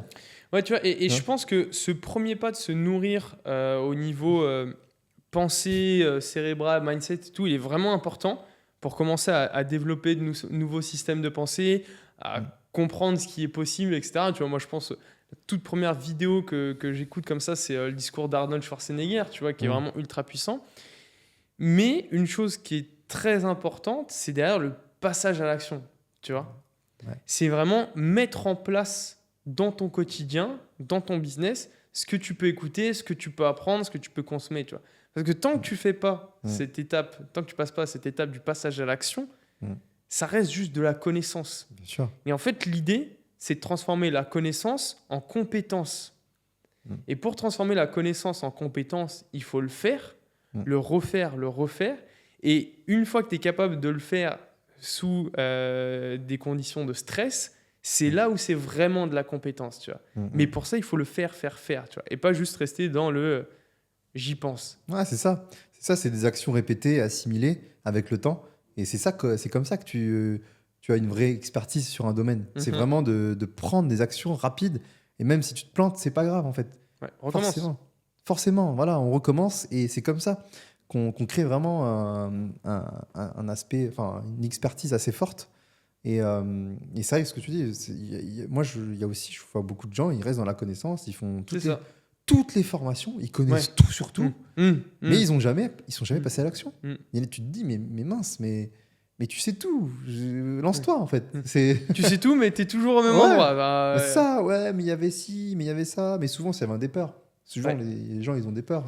Tu vois, c'est drôle. Hier, on faisait un mastermind du coup, avec deux potes. Et on s'est retrouvés sympa dans un salon à cigares en plus. Donc, bonne discussion, tu vois. Cool. Et en fait, on parlait de la peur. Et la plus grosse peur chez des entrepreneurs, chez tout le monde, chez l'être humain, c'est pas la peur de l'échec. Parce qu'on sait, tu vois, on nous a répété que l'échec n'est qu'une leçon. L'échec, c'est une leçon. L'échec n'est qu'un pas vers la réussite. En fait, c'est la peur du succès. Parce que le succès va créer de nouveaux problèmes. De nouvelles problématiques. Je vois ce que tu veux dire. Tu vas avoir des nouvelles choses à gérer, tu vas avoir des collabs à commencer, tu vas devoir prendre ton premier employé, tu vois, scaler ta boîte. La problématique, c'est Ok, mais en fait, quand je fais 300 000 euros, je fais comment pour continuer à délivrer pareil? Je fais comment pour toujours avoir mon temps, pour profiter de ma famille? Et en fait, du coup, c'est la peur du succès, de pas être capable de gérer tout ce qui va avec, tu vois, plutôt que la peur de l'échec. Ouais, clairement, et ça, on le sous-estime, parce qu'on croit à chaque fois à tort ou à raison, mais que c'est souvent la peur de l'échec. Mais c'est vrai que la peur de la réussite, c'est encore plus important, parce que du coup, on se visualise avoir un plus gros bateau à gérer et avoir d'autres problèmes. Mais en fait, moi, je trouve que c'est important de revenir à l'essentiel. Et l'essentiel, dans n'importe quel domaine, c'est de se concentrer sur l'instant présent. Yes. Parce que si tu fais une projection sur le futur, bah, tu es anxieux, tu stresses. Si tu fais une fixette sur le passé, là, tu es dans les regrets. Et le fait d'être vraiment ancré dans l'instant présent et de prendre des actions sur le moment, bah en fait, tu t'es focus. C'est-à-dire que tu n'as pas le choix. C'est-à-dire que tu arrêtes ton esprit, il est plus sur de la supposition ou de la projection, il est sur du concret. Et c'est comme ça qu'on peut avancer et d'éliminer toutes ces peurs, pour moi. Et à chaque fois, c'est vrai que c'est bien de se poser des questions à soi-même et de se dire, bon, attends, est-ce que là, je suis pas un peu trop de faire des montagnes? Plutôt, voilà, je préfère peut-être me concentrer sur l'instant présent, de prendre des actions et on verra pour après, on verra. Et moi, chaque fois, c'est ce que je me répétais, même dans l'IMO, c'est de me dire, bon, oui, je sais que je peux avoir tel problème. Bah écoute, quand j'aurai ce problème-là, je verrai comment le gérer. Ouais, mais là, j'y suis pas. Donc ça sert à quoi d'y penser? C'est ça. Ça sert à quoi de me torturer de l'esprit, de me dire, ah oui, mais si je fais ça, j'ai tel problème, je peux avoir tel problème? Non. Là, on va prendre des actions là maintenant. Et chaque problème en son temps, je vais les gérer au mieux. De toute façon, dans tous les cas, il y a toujours des solutions. On est des entrepreneurs, on trouve toujours des solutions. Et tant qu'on n'y est pas, ça sert à rien de se morfondre et de se poser 10 000 questions. Ça sert à rien. Donc, ouais, non, voilà. Là-dessus, je suis carrément d'accord avec toi d'arrêter de se projeter sur les problèmes qui vont arriver et de faire face en fait aux problèmes actuels. C'est quoi le scénario actuel? Qu'est-ce qui se passe? Qu'est-ce qu'on a besoin de résoudre? Qu'est-ce qu'on a besoin d'améliorer? Et une fois qu'on aura passé ce step-là, ok, à ce moment-là, il y aura peut-être d'autres problèmes qui vont apparaître. Et à ce moment-là, on mettra notre focus là-dessus et on trouvera encore une fois les solutions à ce problème. Ah, clairement, c'est ça. C'est vraiment d'être focus sur le moment présent et d'être vraiment impacté, enfin de vraiment prendre ses actions sur l'instant T. Et c'est vrai qu'on a tendance, surtout les entrepreneurs, on a souvent tendance à faire beaucoup de projections, je trouve. Mais vaut mieux se focus sur le moment présent, des actions. Ouais, et puis au-delà du moment présent en termes d'action, en fait, c'est juste que le moment présent, c'est l'unique moment qui existe. Tu vois, c'est l'unique moment qui existe. Donc, on est là pour vivre pleinement ce moment en termes d'émotion, en termes de discussion. Tu vois, faut être là à 1000% parce que, tu vois, il y a 2 secondes, c'est déjà passé en fait. Bien Donc sûr. Là, on est déjà tout de suite et c'est pas dans 2 secondes plus tard parce que ça se trouve, il va arriver une énorme merde et tout va s'effondrer. Tu vois, mais c'est tout de suite maintenant. Et ça, ce moment-là, même en termes d'énergie, de présence, de gratitude et tout ça, tu vois, là on rentre un peu plus sur le côté spirituel, mais je trouve que c'est hyper important. Mais en fait, c'est comme si tu avais une jauge d'énergie qui était par exemple à 100%. Et en fait, si tu prends, je sais pas moi, 30-40% de cette jauge à faire de la projection, à penser au futur, etc., bah en fait, tu t'enlèves de l'énergie. Et à chaque fois, chaque pensée limitante te bouffe de l'énergie. Et en fait, quand tu es dans le moment présent, ça se trouve, il te reste que 30%. Ouais. Tu es à 30%, donc tu n'es pas à 100% de tes capacités pour justement vivre le moment présent et d'agir comme il faut. Et c'est vrai que c'est important de se dire, c'est important de se le rappeler, de pouvoir vraiment vivre le moment et d'être vraiment... finalement, oui, comme tu dis, c'est le seul moment sur lequel on a un pouvoir d'action, finalement. C'est le moment présent. Bah ouais. Donc autant être focus à 100%. Et les problèmes d'après, ils viendront plus tard, on pourra les gérer plus tard. Et voilà, ouais, je pense que c'est très important. Ouais. Clairement. Et du coup, tu fais de la méditation un peu, non? Du coup, ouais, je fais beaucoup de méditation. J'ai été introduit à la méditation en 2022 avec un mentor sur une séance méditation. C'était une séance de groupe et waouh! Cool. C'était vraiment ultra puissant. D'accord. Sauf que, comme pour tout, hein, c'est compliqué d'avoir la discipline de le faire tous les jours. Tu vois, surtout que la méditation, c'est vraiment quelque chose qui se fait sur le très long terme. À court terme, faire une séance de méditation par jour, au bout de 7 jours, tu vas pas voir une grande différence. Par contre, fais de la méditation, ne serait-ce que 5 à 10 minutes par jour pendant 1 an, là, tu vas voir une grande différence sur ton contrôle de soi, sur ta gestion des émotions, sur ta présence dans le moment présent, puisque du coup, tu es beaucoup plus focus. Donc, très team méditation, ouais. Ouais, c'est important. Moi, c'est vrai que ça faisait un petit moment que je m'étais renseigné sur le sujet, que ça me tentait. Au début, ça me parlait pas trop, parce que je me suis dit, voilà, c'est peut-être une perte de temps. Est-ce que j'ai vraiment besoin de ça? Je suis déjà focus. Mais en fait, on a tous besoin de ça. Ouais. C'est ça qui est dingue. En fait, c'est prendre soin de son état d'esprit, c'est reprendre le contrôle de soi, finalement. Et c'est super important, finalement. On néglige, et c'est super important. Et moi, du coup, là, ça fait un petit moment que je l'ai intégré dans ma routine. En fait, c'est avant de dormir, je me fais 10 minutes de méditation. J'utilise l'application Petit Bambou. Ouais. Et c'est guidé. Il n'y a pas besoin de se poser de questions. Je me laisse guider. Et ça me permet de me recentrer. Et je fais aussi des exercices de respiration profonde. Où, ça permet en fait d'inspirer sur par exemple 6 secondes et d'expirer sur 5 secondes. Et du coup, ça me permet de vraiment de reprendre mon souffle c'est bête à dire, hein, mais l'esprit, du coup, il est beaucoup plus focus et j'ai moins de pensées et ça m'apaise en fait. Totalement. Moi, sur certaines méditations, la plus longue méditation que j'ai faite, c'est 2 heures pour le moment. Waouh, ouais. Et en fait, sur certaines méditations, j'aime bien faire, en ce moment, je fais 3 fois 5 minutes, comme ça, c'est fait, tu vois. Ouais, c'est bien. Et au moins, ça m'assure de le faire. Mais sur certaines respirations, dès que je commence à arriver sur du 3 x 10, tu vois, des méditations de 30 minutes, sur 1 minute, je dois faire 3,2 respirations, tu vois. Ah oui, tu vois. Inspirer, expirer. Parce qu'en fait, ouais, tu vois, rien qu'inspirer, je pense que ça va me prendre 10 secondes, Ouais. 9-10 secondes. Ouais. Parce que en fait, c'est pas tes poumons qui se gonflent, c'est ton ventre qui se gonfle. Tu respires avec ton ventre. Et pareil, quand tu expires, souvent quand on expire, en fait, on garde 30% encore de l'oxygène à l'intérieur de nous. Ouais. Donc va expirer jusqu'à vraiment genre forcer sur tes abdos, tu vois. Et en fait, une respiration, ça te prend presque 20 secondes. Et à ce moment-là, je peux te dire que tu rentres vraiment dans une vraie profondeur et c'est trop cool. Moi, après, je sais que ça m'a beaucoup aidé dans le sport. Genre vraiment, la méditation, un vrai acte dans le sport, à la fois sur la conscience musculaire, la conscience de soi, la reconnexion à soi-même, tu vois, mais aussi sur la récupération. Parce qu'en fait, truc sous-côté, mais ce qui se passe quand tu fais de la méditation, c'est que du coup, tu es focus sur comment tu respires. Donc, beaucoup plus d'oxygène. Donc, meilleure alimentation des muscles en nutriments, etc. Donc, meilleure récupération, tu vois. Et c'est pareil, méditation, en fait, c'est pareil pour le cerveau, du coup. C'est-à-dire que tu envoies plus de sang au cerveau. Exactement. Donc, ton cerveau, en fait, est beaucoup plus apte à prendre des décisions ou alors à avoir des pensées ou même, avant d'aller bosser, du coup, à être en mode focus. Ouais, et puis ça permet de te canaliser. Des fois, quand tu as des pensées ou tu as un truc qui te tracasse, tu fais un peu de méditation, je peux t'assurer que derrière, tu es beaucoup plus zen. Ah ouais. Tu es beaucoup plus zen et ça te permet de te poser, de vraiment avoir un impact positif sur ton esprit, ton mental. Et moi, je vois un avant et un après, hein, clairement. Clairement, ça me permet de me poser et c'est top. On néglige souvent, mais franchement, en fait, c'est que vu que les résultats, ils se voient quand même sur le long terme, on a tendance à pas le mettre dans notre routine. Alors qu'en fait, on peut le voir très rapidement. Ouais, et puis je pense que surtout en tant qu'entrepreneur, surtout en tant qu'entrepreneur, on est toujours dans cette quête du faire. Tu vois, faut que je fasse plus de... Non, un quart d'heure de méditation, non, je peux taffer un quart d'heure, tu vois, c'est 3 messages envoyés en plus. Alors qu'en fait, quand tu médites, tu passes dans le être. Juste, je suis moi, je prends mon temps, je m'accorde du temps pour mon bien-être physique, mental, émotionnel.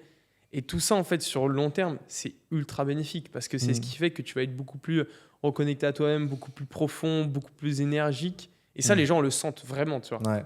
Mais c'est vrai que l'un des risques à prendre lorsqu'on est entrepreneur, c'est justement d'être trop dans le faire et d'enchaîner. Parce que moi, des fois, ça m'est arrivé d'enchaîner tout ce que je dois faire. Mais vraiment, sans pause. Je ne m'arrête pas. Tac, tac, tac, productivité à fond. Et en fait... je me suis rendu compte que c'est pas forcément le plus productif parce que derrière, c'est pas optimisé, je prends pas de pause, je le fais moins bien, je suis moins d'énergie. Et en fait, c'est bien de se faire des coupures de petites pauses de méditation ou même pas que, ou des Ouais, pauses. moi j'aime bien étirement. Voilà, ça ouais. permet de se couper et de se dire, voilà, je vais reprendre. Ça fait comme un petit reset du cerveau, un petit nettoyage, et hop, ça revient, tu reviens vraiment de la meilleure des façons, avec une bonne énergie, que d'enchaîner en mode productivité, il faut que je fasse ci, il faut que je fasse ça. Et derrière, tu es dans un cercle sans fin, tu es plongé dans le guidon, et alors que des fois, il faut juste prendre de la hauteur, Ouais. prendre un bon souffle et te dire, ok, c'est bon, là j'ai fait ça, ok, il me reste ça, je prends les actions petit à petit. Et sinon, tu te perds, en fait. Sinon, tu te perds et... Ouais, carrément. Dès qu'il y a un moment où tu commences à être stressé, où tu as plein de trucs à faire, tu sais pas où aller, faut que tu prennes une décision, tu es en train de penser à un truc, tu n'arrives pas à trouver, juste respire, tu vois. Ouais, clairement. Just breathe, tu vois. En fait, ça va, il n'y a rien de grave, tu vois. Ouais. Et d'un coup, tu fais, oh putain, je pense à ça, c'est cool. Oh, mais ça. Bah, allez, Ouais. c'est reparti, tu vois. Ouais. Et tout de suite, ça te met dans un mood ultra positif. Ouais. Et ça, faut juste faut le vivre pour le comprendre. Et une fois que tu l'as vécu, derrière, tu veux rechercher à le créer régulièrement. Ouais, D'où c'est le ça. fait que tu deviens, entre guillemets, addict à la méditation derrière, tu vois. Ouais, et puis, je sais pas toi, mais moi, depuis que je suis dans l'entrepreneuriat, même dans l'investissement, je suis tout le temps en train de cogiter. Tout le temps. Toujours de nouvelles idées. Et en fait, ton cerveau, il est tout le temps en train de penser, de réfléchir à de nouvelles idées, à ce que tu dois faire. Et du coup, il est jamais en mode pause. Et du coup, la méditation permet de poser le cerveau et de se dire, bon, c'est bon, là, j'ai assez réfléchi. Pose-toi un petit peu et régénère un peu le fonctionnement. Ouais, et puis au final, la méditation, certains pensent que c'est hyper spirituel, alors qu'au contraire, c'est très scientifique. Quand tu fais une méditation, en fait, tu diminues tes fréquences cérébrales et tu arrives dans les zones θ, voire même delta dans certains cas, où vraiment, tu arrives dans une relaxation profonde. Et c'est scientifique, tu vois, c'est pas spirituel. C'est vraiment. On te branche des cas ou peu importe au cerveau, les patchs, tout ça, on te met ça. Tes fréquences cérébrales, vraiment, elles diminuent. Et ça, c'est nécessaire, surtout dans le monde dans lequel on vit, tu vois. Le monde où on est toujours à fond, surtout nous en tant qu'entrepreneurs, tu vois. Même tout à l'heure, on parlait vitesse de machin, il faut que ça aille vite, il faut faire ça. Je pense à ça, je suis en train de faire ça, j'ai déjà une autre idée d'un truc à lancer, clair. Tu vois. Putain, ça fait du bien à un moment de se dire, genre, juste stop 2 secondes, prends ton temps. Ouais. Et encore plus pour les personnes qui sont de personnalité un peu stressée, un peu colérique, un peu, tu vois, ça te permet, je pense, de les canaliser et de les calmer, je pense. Tu vois, ça permet de ça, parce qu'il y a des personnes, elles sont pas dans le contrôle des émotions. En fait, quand tu es entrepreneur, c'est important d'être dans le contrôle des émotions et de pouvoir justement d'être vraiment stoïque face à une situation. Et je trouve que la méditation te permet ça, justement. Bien sûr. Ouais. Ça te permet ça et d'être focus sur c'est bon, on arrête les émotions, on les coupe, on est dans la prise d'action là. Il n'y a pas à tergiverser sur truc. Non, là c'est on coupe, focus, on respire et on prend les actions qu'il faut. Et ce côté gestion des émotions, il est très intéressant parce que souvent quand on parle gestion des émotions, on parle au stress, on pense à la peur, on pense à l'anxiété. Ça c'est des trucs ok, mais en fait, tu as toutes les émotions positives aussi qu'il faut savoir contrôler. C'est comment est-ce que tu contrôles l'adrénaline? Comment est-ce que tu contrôles l'excitation? Pour pas justement te laisser emballer et aller puiser en fait dans tes réserves. Tu vois. Moi, je sais que ça m'était arrivé sur un Ironman. Genre me sentir beaucoup trop chaud d'un coup et en fait explosion d'adrénaline. Et genre 1h30 plus tard, j'étais explosé parce que en fait, je venais de puiser dans toutes mes réserves d'adrénaline. Tu vois. Donc apprendre à gérer les émotions qui sont basses, entre guillemets négatives, c'est important. Mais apprendre à gérer celles qui sont hautes, c'est vraiment là où tu rentres dans ce que tu disais, dans le stoïcisme, d'être stoïque, peu importe les émotions, qu'elles soient positives ou négatives. Ouais, c'est très important. Et ça permet de prendre des meilleures décisions, de ne pas se laisser embourber dans des pensées négatives et d'être vraiment focus sur l'objectif. Pour moi, c'est vraiment un très, très fort d'entrepreneur à succès. Vraiment. Ouais, bien sûr. Si tu n'as pas ça, c'est compliqué. Franchement, c'est très compliqué parce que justement, on doit agir de la bonne façon et de façon mesurée, et que ce soit des émotions positives ou négatives, il faut savoir les contrôler et pouvoir justement être maître de soi-même pour justement ne pas drainer son énergie et d'être stoïque face à la situation. Et puis, gestion des émotions, en vrai, c'est un gros sujet. On pourrait partir 2 heures là-dessus, mais même avant déjà juste le mot gestion des émotions. En fait, avant de savoir gérer ses émotions, il faut être capable de reconnaître ses émotions, d'appréhender ses émotions, d'être présent avec ses émotions. Ouais. Et à partir de ce moment-là, tu peux commencer à les gérer, tu vois. Mais tu as vraiment plein de processus de... En fait, le stress, il se passe quoi quand tu es stressé? Il se passe quoi au niveau biologique? C'est quoi? C'est au niveau de ta gorge, au niveau de ton ventre, c'est tes tendu. Et tout ça, en fait, ça va te permettre d'après d'être dans le processus pour gérer ces émotions. Mais la gestion des émotions, c'est un process qui est hyper long et qui demande beaucoup de temps. Pour moi, c'est très dur. Ouais, Bien sûr. C'est un domaine très dur parce que nous sommes des êtres d'émotions. Et les émotions, elles ne se contrôlent pas. Et elles sont dures à contrôler. Et donc, pour moi, c'est comme un challenge de pouvoir les challenger et de les contrôler. Et je pense qu'il y a des petites techniques qu'on peut mettre en place. Par exemple, c'est bien de se vider la tête en écrivant, par exemple. Et en fait, le fait de les écrire, ça te permet de les extérioriser et de la relâcher un peu la pression et de se dire, bon, ok, pourquoi j'ai réagi comme ça? Dans telle situation, ah oui, j'ai dit ça, ok. Comment remplacer cette émotion par une autre émotion? Et le fait de les écrire, ça te permet de relâcher un petit peu et d'extérioriser et de pouvoir les contrôler à l'avenir lorsqu'une situation se recrée après par la suite, se reproduit. J'ai été très team journaling aussi à mes débuts. Je posais beaucoup. J'ai un carnet, c'est drôle parce que du coup, tu peux retomber dedans. Tu peux te replonger dedans. D'ailleurs, tu passes des heures comme ça. Ouais. Mais sur ce qui se passe, sur les idées que tu as, j'ai été team aussi beaucoup d'écrire mes rêves, tu vois. Ah, ouais, et aujourd'hui, c'est des trucs. Là, tu vois, ça faisait longtemps que je n'avais pas écrit. Et là, j'ai écrit la semaine dernière. En fait, je me suis embarqué. J'ai écrit pendant 45 minutes, tu vois. Genre, à la fin, j'ai regardé, j'ai fait. Ça fait 45 minutes que je suis là, et genre 5 pages d'écrit. Parce qu'en fait, tu rentres dans ton rêve et j'avais fait un rêve important et je savais qu'il était révélateur, tu vois. Il y avait un fond dans ce rêve-là, tu vois. Et du coup, je voulais vraiment l'écrire pour vraiment bien m'en souvenir. Et du coup, plus tu rentres dedans, plus machin, et derrière, tu l'écris. Et j'écris juste une question conne, tu vois. Une fois que j'écris mon rêve, je fais « Et c'est quoi la leçon ?» Et là, hop, tu repars encore sur 20 lignes et tout ça. Et ça, c'est vraiment cool parce que ça te permet vraiment de mettre à plat ce qui se passe vraiment en toi et de le contextualiser, tu vois, de le concrétiser, de se dire, OK, là maintenant c'est sur papier, il s'est passé ça, et qu'est-ce que j'en fais, tu vois? Comment est-ce que ça impacte ma vie? Comment est-ce que ça impacte mon business? C'était quoi le signe? C'est quoi la morale? Et le journaling, c'est puissant, moi j'aime beaucoup. Ouais. Mais j'en fais de moins en moins. Je ne l'ai pas du tout dans ma routine ou quoi. C'est plus, il y a des moments, si je sens que j'ai envie d'écrire, tu vois, un rêve, un machin, une pensée... je prends mon carnet et j'écris, tu vois. Ouais, moi, c'est pareil. Vraiment, ponctuellement, quand vraiment il y a un aspect que je veux vraiment retenir. Et je mets ça aussi en forme de bloc-notes. Comme ça, je peux faire des recherches par mots-clés si j'ai besoin de me souvenir d'un rêve, en fait. En fait, toutes mes notes, elles sont en bloc-notes. Et je sais que j'ai mis plein de mots-clés. Comme ça, si je veux revenir dessus, en 2 secondes, je retrouve la note. Du coup, tes notes, elles sont dématérialisées? Google Keep, tout simplement. Tout simple, Google Keep. Parce qu'au début, je faisais avec un journal, mais voilà, quand tu voyages tout le temps, tu es à l'autre bout du monde, ou alors tu n'as pas ton journal avec toi, etc., c'est compliqué. Même si je sais que c'est mieux d'écrire en papier. Mais voilà, bloc-notes, je trouve que ça permet de... En fait, ça dépend. Moi, j'ai les deux. J'ai une partie bloc-notes, mais quand vraiment je veux retenir l'info ou que je veux m'en rappeler pour plus tard, je sais qu'en bloc-notes, je sais qu'elle sera toujours là. Quoi qu'il arrive, c'est dans le cloud. Et je sais que par mots-clés, je peux la retrouver. Ouais, intelligent. J'ai un peu les deux finalement. Donc, je pense que c'est jamais l'un ou l'autre, c'est l'un j'ai et les l'autre. deux. Ça permet de retrouver les notes plus facilement. Parce qu'en fait, avant, je prenais des bouts de papier, enfin des feuilles. Ouais, d'accord. J'ai plein de feuilles partout. Oh là là. Et même au bout d'un moment, j'avais tellement de feuilles, je me suis dit, bon, ça m'énerve, j'ai tout scanné.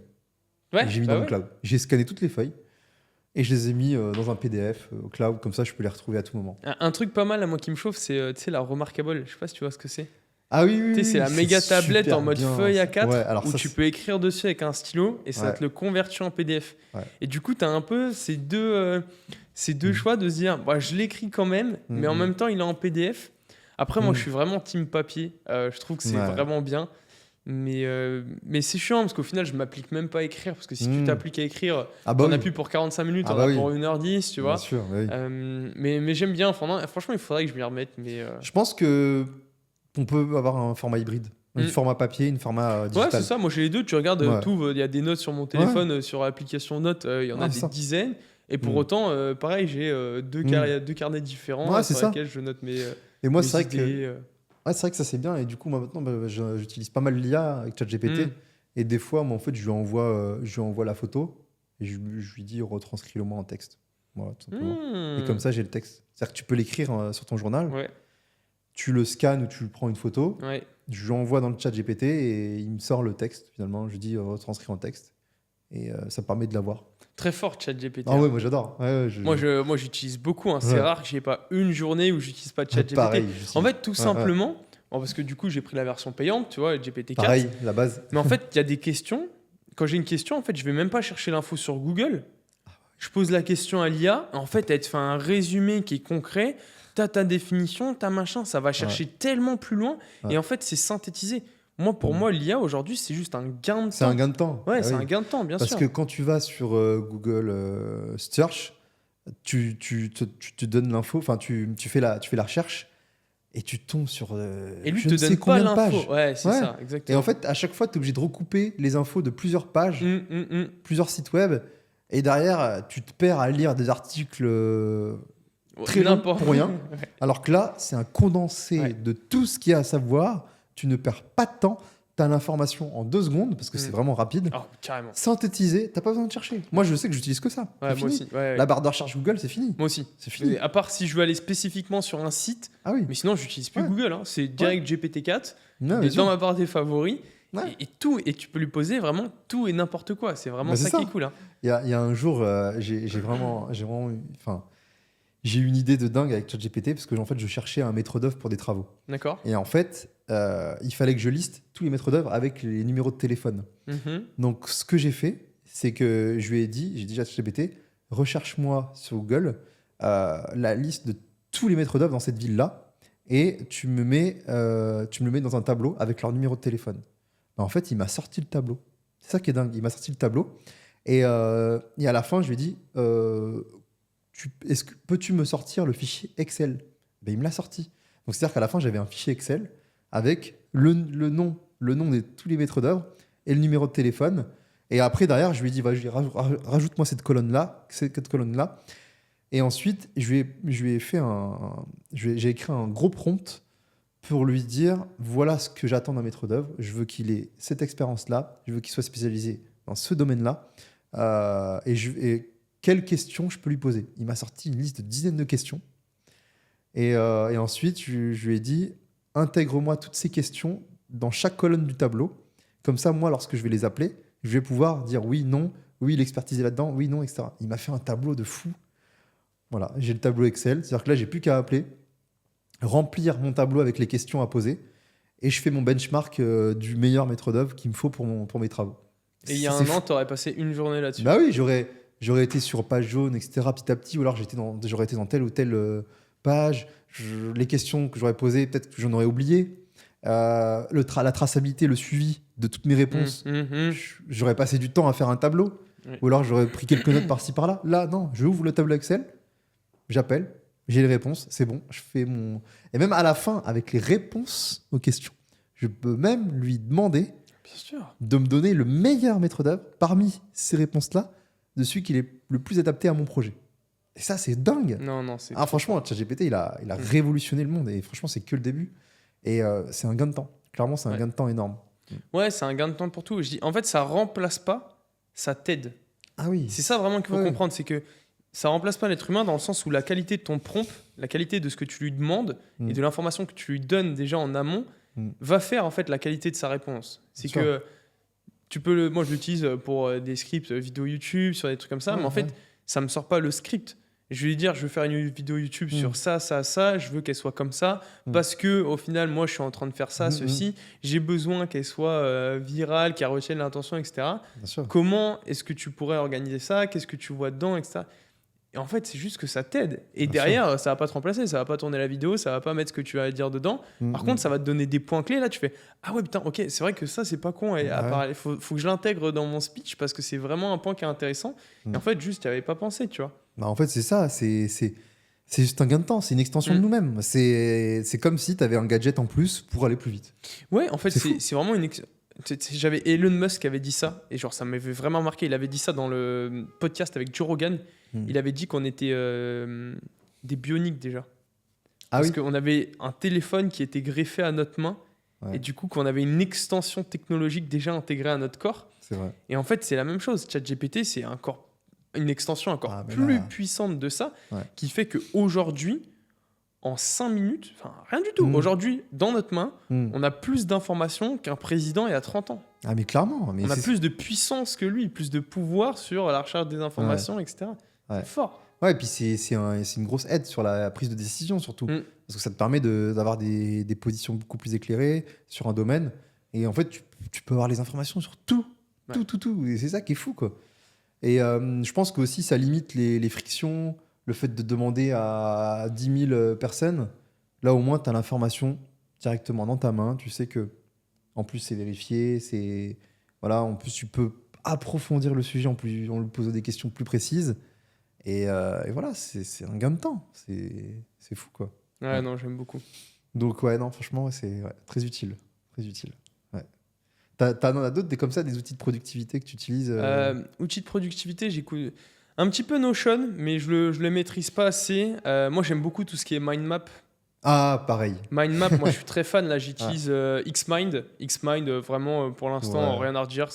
Enfin, tous les outils sont vraiment cool. Mais mind map, je pense que c'est vrai.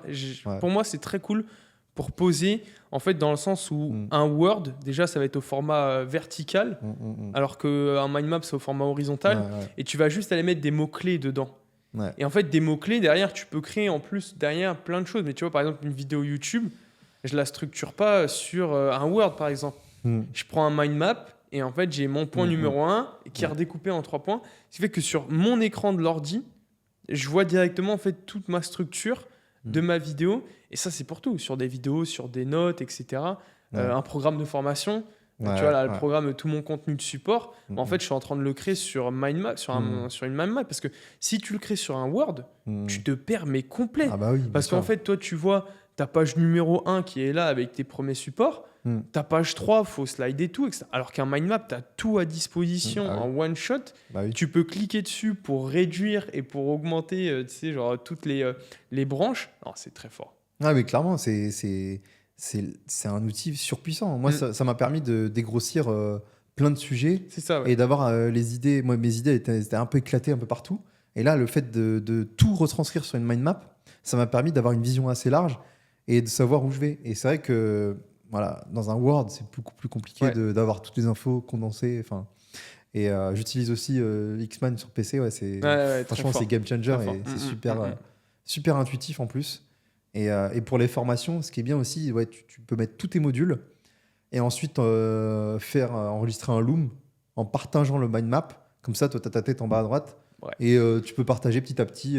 Tu peux voilà, structurer, parcourir tous les modules sur la mind map Et finalement. beaucoup plus simple, beaucoup plus intéressant. Tu Ouais. arrives à garder l'esprit de tout le monde parce qu'en fait, il Mm. peut se raccrocher à n'importe quel point.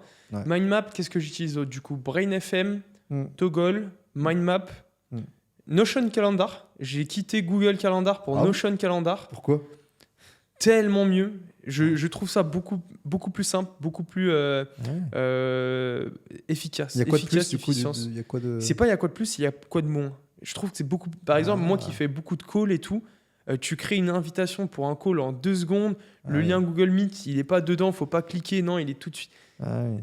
Franchement, j'ai commencé là depuis 3 semaines. Je suis accro. Enfin, vraiment. Ah bah je top. testerai, tiens. Je testerai. En fait, c'était Chrome Calendar et Notion les a rachetés. Donc, tu vois, c'est qu'ils ont développé quelque chose de très stylé, tu vois. D'accord.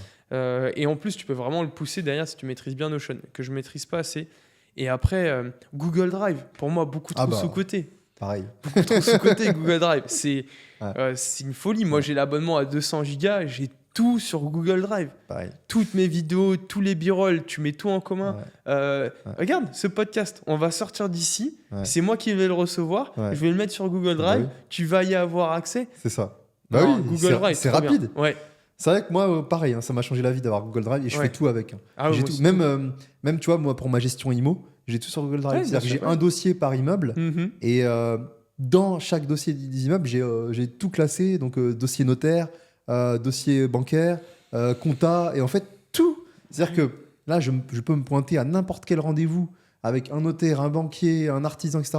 J'ai l'information en 2 secondes à portée Ouais. de main. J'ai mon drive et ça, c'est magnifique. Mhm, mhm. C'est magnifique. Pareil pour pour les vidéos, pour plein de choses. Pour tout, tes notes et tout. Tes notes, elles sont pas sur ton Mac. Non, elles sont pas sur Word enregistrées dedans. Non, elles sont sur le Drive. Tu peux y avoir accès n'importe où. C'est vrai que franchement... ça, pour ça, fort. Ça sert à rien de se compliquer. Il faut être sur du basique. Google Keep pour la bloc-notes, Google Calendar ou ton outil, Drive pour l'espace. Ça sert à quoi d'avoir une usine à gaz? Ça sert à rien. Ça sert à rien, ouais. Ça sert à rien. On se recoupe Google Meet très bien pour faire des visios. Pas besoin de... Et en fait, tu peux tout regrouper déjà rien qu'avec la suite Google. Déjà, c'est déjà assez... Workplace, là, c'est très fort. C'est déjà pas mal. Et même Notion, moi, j'ai du mal à prendre en main. Enfin, c'est gros, c'est industriel, je trouve. En fait, pour moi, Notion, ça peut être très intéressant au moment où tu commences à avoir une team. Il faut structurer, mais il faut faire appel à quelqu'un qui te crée ton espace Notion sur mesure. Parce que pour moi, ça demande trop de technique et de connaissances et de tests pour réussir à vraiment développer un Notion.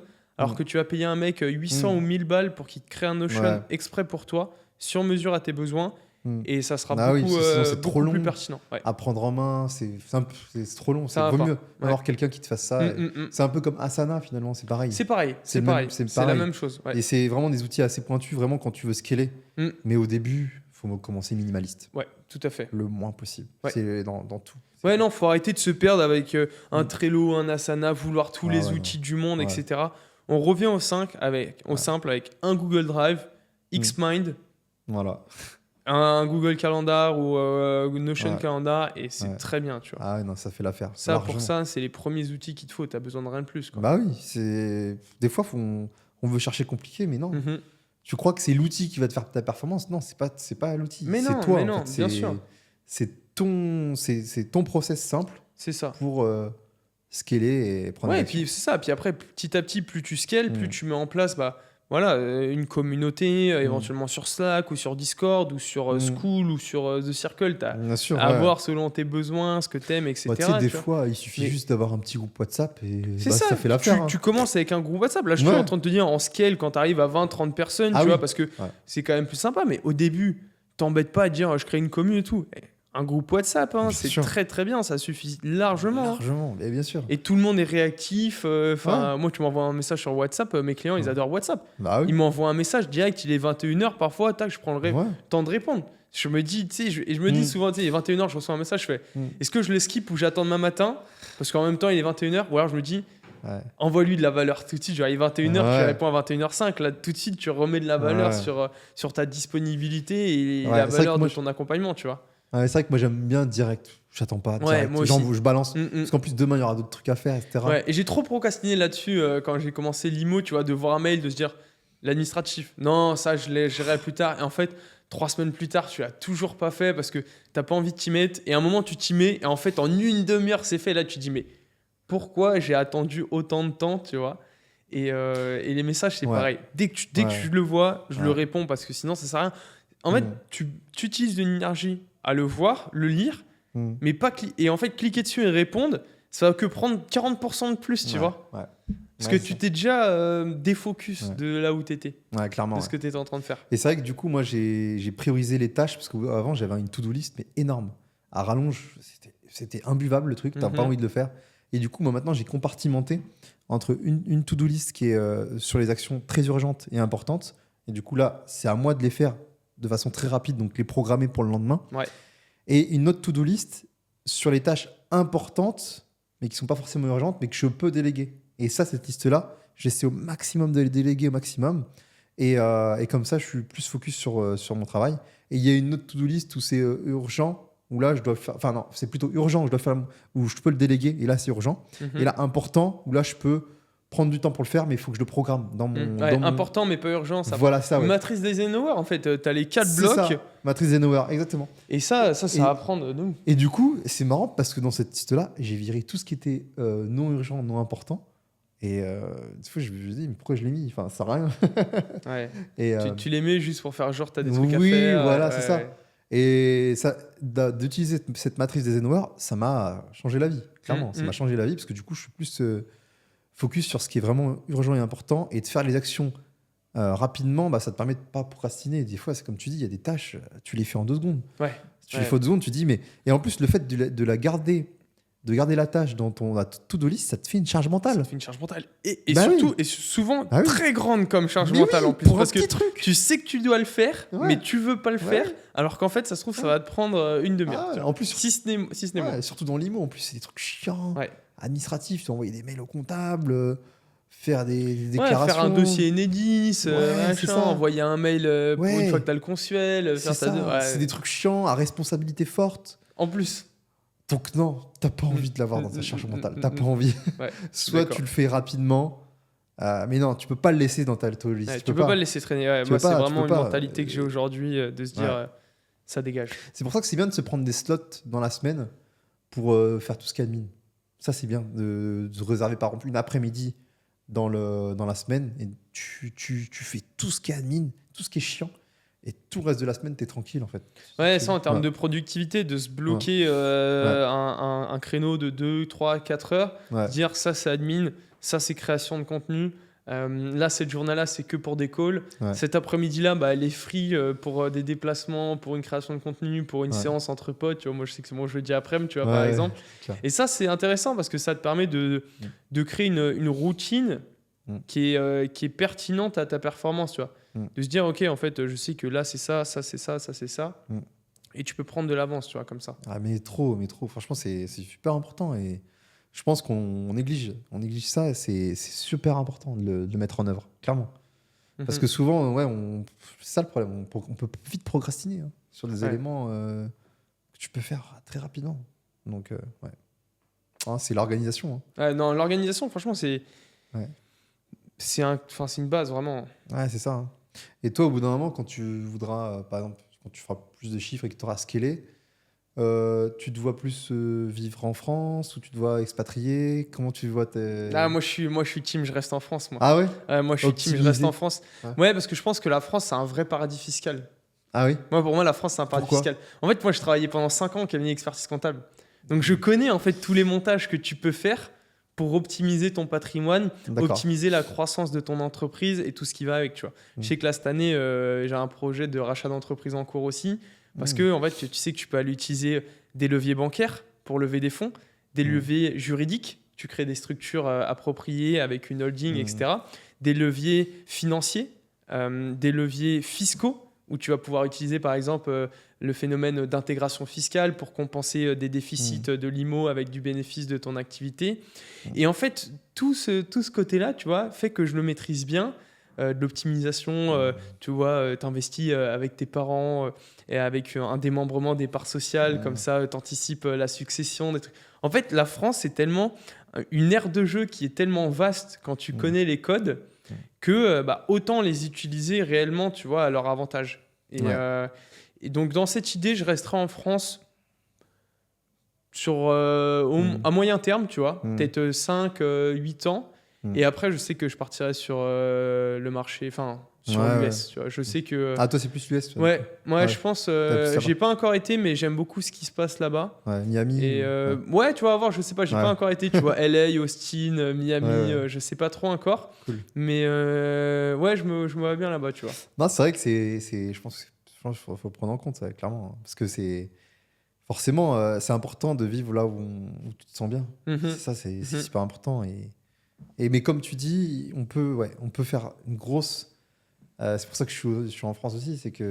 on le voit bien avec nos profils, bah ouais, bien sûr. Tu peux trop optimiser. Et surtout en fait, l'avantage de la France, et pour moi, c'est le meilleur pays du monde pour ça, c'est l'effet de levier bancaire. Bien sûr. La France, c'est le meilleur pays du monde pour le levier bancaire. Et les gens, ils ne se rendent pas compte qu'on peut emprunter à 10% d'apport. Alors, quand tu vois que dans les autres pays, tu dois payer au moins 30, 40%, des fois 50% d'apport, mais c'est énorme. En fait, c'est le levier bancaire, il est dingue en France. Et les taux, ils restent raisonnables par rapport au reste du monde. Et avec des conditions de différé, avec des taux fixes surtout. Souvent, c'est les taux variables à l'étranger. On ne se rend pas compte de la chance qu'on a, clairement. On a une chance de dingue. Donc, c'est pour ça que pour moi, lorsque tu as une stratégie d'investissement avec du levier bancaire, il y a un gros intérêt à rester en France et d'en profiter. Surtout qu'en plus, on peut vraiment optimiser sa stratégie, sa structure avec des investissements en SCI, pouvoir faire un montage avec du holding, pouvoir réinvestir les fonds de la holding sur d'autres sociétés, faire du rachat d'entreprise, ou mettre, avec une convention de trésorerie, faire un apport sur un autre projet IMO, avec une SCI, faire l'intégration fiscale, donc contrebalancer le déficit et le bénéfice entre deux sociétés, passer un maximum de charges dans la mesure du possible. Bien sûr. Et en restant dans le légal. Il y a plein de choses qu'on peut faire en France et je pense qu'on minimise ça. Et ouais, je pense que c'est vraiment à prendre en compte. Voilà. Ouais. Donc, moi, je sais que, voilà, pour l'instant, je sais que je suis en France pour ça. Ouais, c'est ça, bien sûr. Après, on ne sait pas de quoi est fait l'avenir, mais je pense que pour l'instant, on a un système qui est propice à notre développement. Et encore, c'est encore une fois, en fait, soit tu subis le système, soit tu comprends le système et tu joues avec ses codes. Et en fait, c'est toujours la même chose, quoi. Est-ce que tu acceptes la responsabilité de ton succès et de se dire, en fait, je sais ce qui se passe, c'est factuel, c'est ça. Bah, si je fais ça, ça peut marcher. Je peux faire de l'immobilier, je peux aller faire du rachat d'entreprise, je peux développer un business en ligne en auto-entreprise. Ça me coûte 0 € de me lancer aujourd'hui, tu vois. Bien sûr. Dans certains pays, moi, j'ai un pote, il est en Suisse, il faut 20K pour lancer sa boîte, tu vois. C'est pas la même problématique aujourd'hui. Hein. Donc, on a un État qui est propice à ça. Autant l'utiliser. Ah mais clairement, ouais. Sachant qu'on en revient toujours à la base, c'est la connaissance. Toujours, il faut avoir les bonnes connaissances, tout à fait. Connaître les bons montages, se former en fiscalité, en structuration d'entreprise. Et être entouré des bonnes personnes. On en reparlait tout à l'heure. Pour moi, c'est aussi une question d'entourage. S'entourer des bons experts comptables, s'entourer des bons avocats, s'entourer des bons conseillers financiers, s'entourer des bons agents IMO, s'entourer des bons coachs, des bons mentors, des gens qui vont te faire progresser, qui, eux, ont déjà une expertise, qui ont une expérience, qui peuvent te la transmettre. C'est con de ne pas l'utiliser, quoi. Ah, mais clairement, c'est pas important. On en revient toujours au réseau. Hein. Le réseau, c'est la clé. Et c'est ça. Hein. Plus tu as un réseau de qualité et plus tu vas optimiser tes investissements, ton business, tout dans la vie. Ta vie, tout, bien sûr. Ouais. C'est pour ça que c'est vrai que c'est une skills d'avoir comme un bon relationnel, de pouvoir avoir le bon mindset et de pouvoir justement à garder des liens forts avec son réseau et d'entretenir son réseau surtout. Pour moi, c'est un skills, l'intelligence communicationnelle qui est trop sous-cotée. On parle beaucoup dans l'entrepreneuriat de hard skills, tu vois, d'être capable de créer un tunnel de vente, de former, de ceci, cela. Les soft skills, intelligence communicationnelle, intelligence émotionnelle, éloquence, tout ça, c'est des choses qui font ta singularité, qui font aussi que tu sais t'exprimer d'une manière qui est un petit peu plus différente, qui est un peu plus impactante, et c'est ce qui fait que tu peux créer facilement aussi d'autres relations, tu vois. T'es pas un guignol qui sait pas parler, qui parle qu'avec sa bouche et son corps, il parle pas. Tu vois, tous ces trucs-là, c'est des choses qui te font vraiment step up, et les soft skills, pour moi, c'est vraiment, on doit investir là-dedans. Oui, il faut dans les hard skills, tu vois, il faut savoir faire quelque chose, il faut avoir une expertise, peu importe quelle qu'elle soit, mais il y a des choses que tout le monde peut développer, qui sont accessibles à tous. Dale Carnegie, quoi. Comment se faire des amis. Le basique des basiques, tu vois. C'est la base. c'est vraiment la base. Et c'est vrai que d'avoir ces compétences sociales, c'est super important pour le développement du business.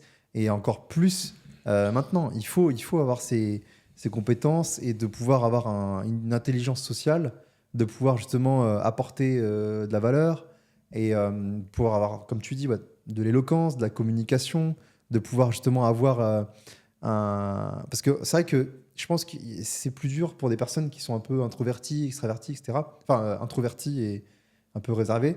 Mais je pense que lorsqu'on est dans ce cas-là, c'est bien de vite passer à l'action et de pouvoir être très vite en contact avec les personnes et de pouvoir communiquer et sortir de sa zone de confort. Pour moi, c'est très important parce que du coup, ça va permettre d'évoluer à ce niveau-là et de pouvoir justement être beaucoup plus à l'aise sur comment entamer une discussion, de pouvoir rebondir, d'avoir des sujets de discussion. Et c'est pour ça que, pour moi, il faut vraiment se lancer, aller parler aux gens, aller aux événements, aller au meet-up, aller aux événements de réseautage. Et en fait, ça va venir tout seul. ça vient tout seul en fait. Ouais, moi, je suis quelqu'un qui de base est très très introverti, mais en 2019, je suis parti en Australie.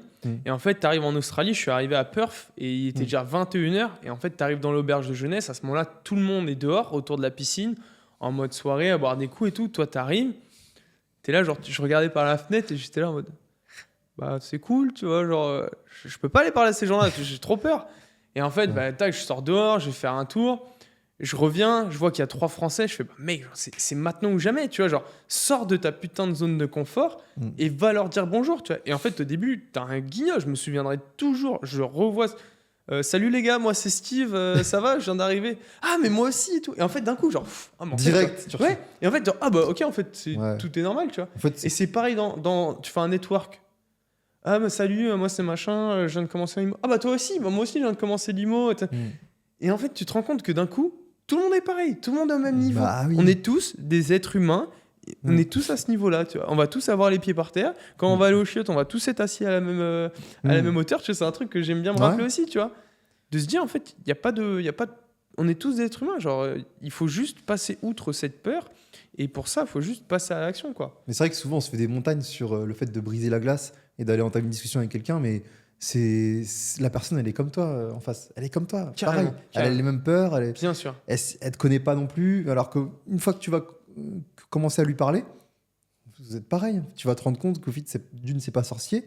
Et de deux, vous partagez la même vision. Et en fait, la discussion, elle est fluide derrière. Il faut juste sortir de sa zone de confort et commencer à entamer une discussion et partager. Et franchement, c'est fluide. Il n'y a aucun souci. Donc, c'est très important d'avoir ce côté où on sort de sa zone de confort. Et à force de rencontrer plein de gens, de parler, de discuter, en fait, ça vient naturellement. Ce côté-là, moi, je trouve qu'avec le temps, ça vient naturellement. Même si c'est pas inné chez nous.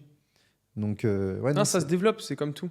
Mais ça, clairement, un meilleur hack de création de network. Tu vas un network, peu importe quel qu'il soit, même si tu connais personne, t'arrives, tu fais un petit tour, tu regardes un peu qui y a, à qui tu vas aller parler, et t'arrives et tu fais « Salut, moi c'est Steve. C'est mon truc, hein. Salut, moi c'est Steve. Continuez de parler, hein, juste je m'intègre à vous. » Et du coup, souvent, ils continuent la discussion, et puis après, ils font « Alors, et toi, genre, qu'est-ce que tu fais? Raconte-nous un petit peu. » Et hop, là, tu rentres dans la discussion, et en fait, 5 minutes plus tard, t'as un autre mec qui arrive, lui il croit qu'on est tous potes, tu vois. Ça. Alors qu'en fait, toi tu viens de te planter il y a 5 minutes, tu viens d'arriver il y a 5 minutes, tu connais à peine, tu te souviens d'un prénom et encore parfois tu l'oublies. Et en fait, tout le monde est dans le même cas, tu vois. C'est vrai que c'est tout simple. Oui, tout le monde est dans le même bateau. On est dans le même. Ouais, c'est ça. Donc un truc cool, c'est salut, moi c'est X, continuez votre conversation, genre juste, je vous écoute. C'est ça. Et en fait, c'est trop cool parce que là, ils parlent de ça et toi, les mecs, ils sont là, tu vois. Ouais, puis après, quand tu vas être dans le groupe et que tu seras à l'écoute, et ben en fait, au bout d'un moment, tu vas peut-être rebondir sur un élément de leur discussion. Exactement. Et après, même eux-mêmes, ils vont se rendre compte que toi aussi, tu connais des choses là-dessus. Tu connais ça, ouais. Bah tiens, hop, et tu vas te mêler naturellement dans la discussion. Toi aussi, t'as fait de l'IMO? Bah ouais, j'ai un peu investi. Bah c'est cool, raconte-nous, t'as fait comment et tout. Ouais. Et puis souvent, finalement, on se fait des montagnes, mais les gens, ils adorent rencontrer de nouvelles personnes. On est tous là pour ça. Quand tu vas à un événement networking, t'es là pour ça. T'es pas là pour être dans ton coin, sinon tu viens pas. C'est ça, exactement. Donc non, c'est très important. Et aussi, je pense que c'est bien d'avoir le mindset aussi de se dire, je viens là pas que pour prendre, mais aussi pour donner.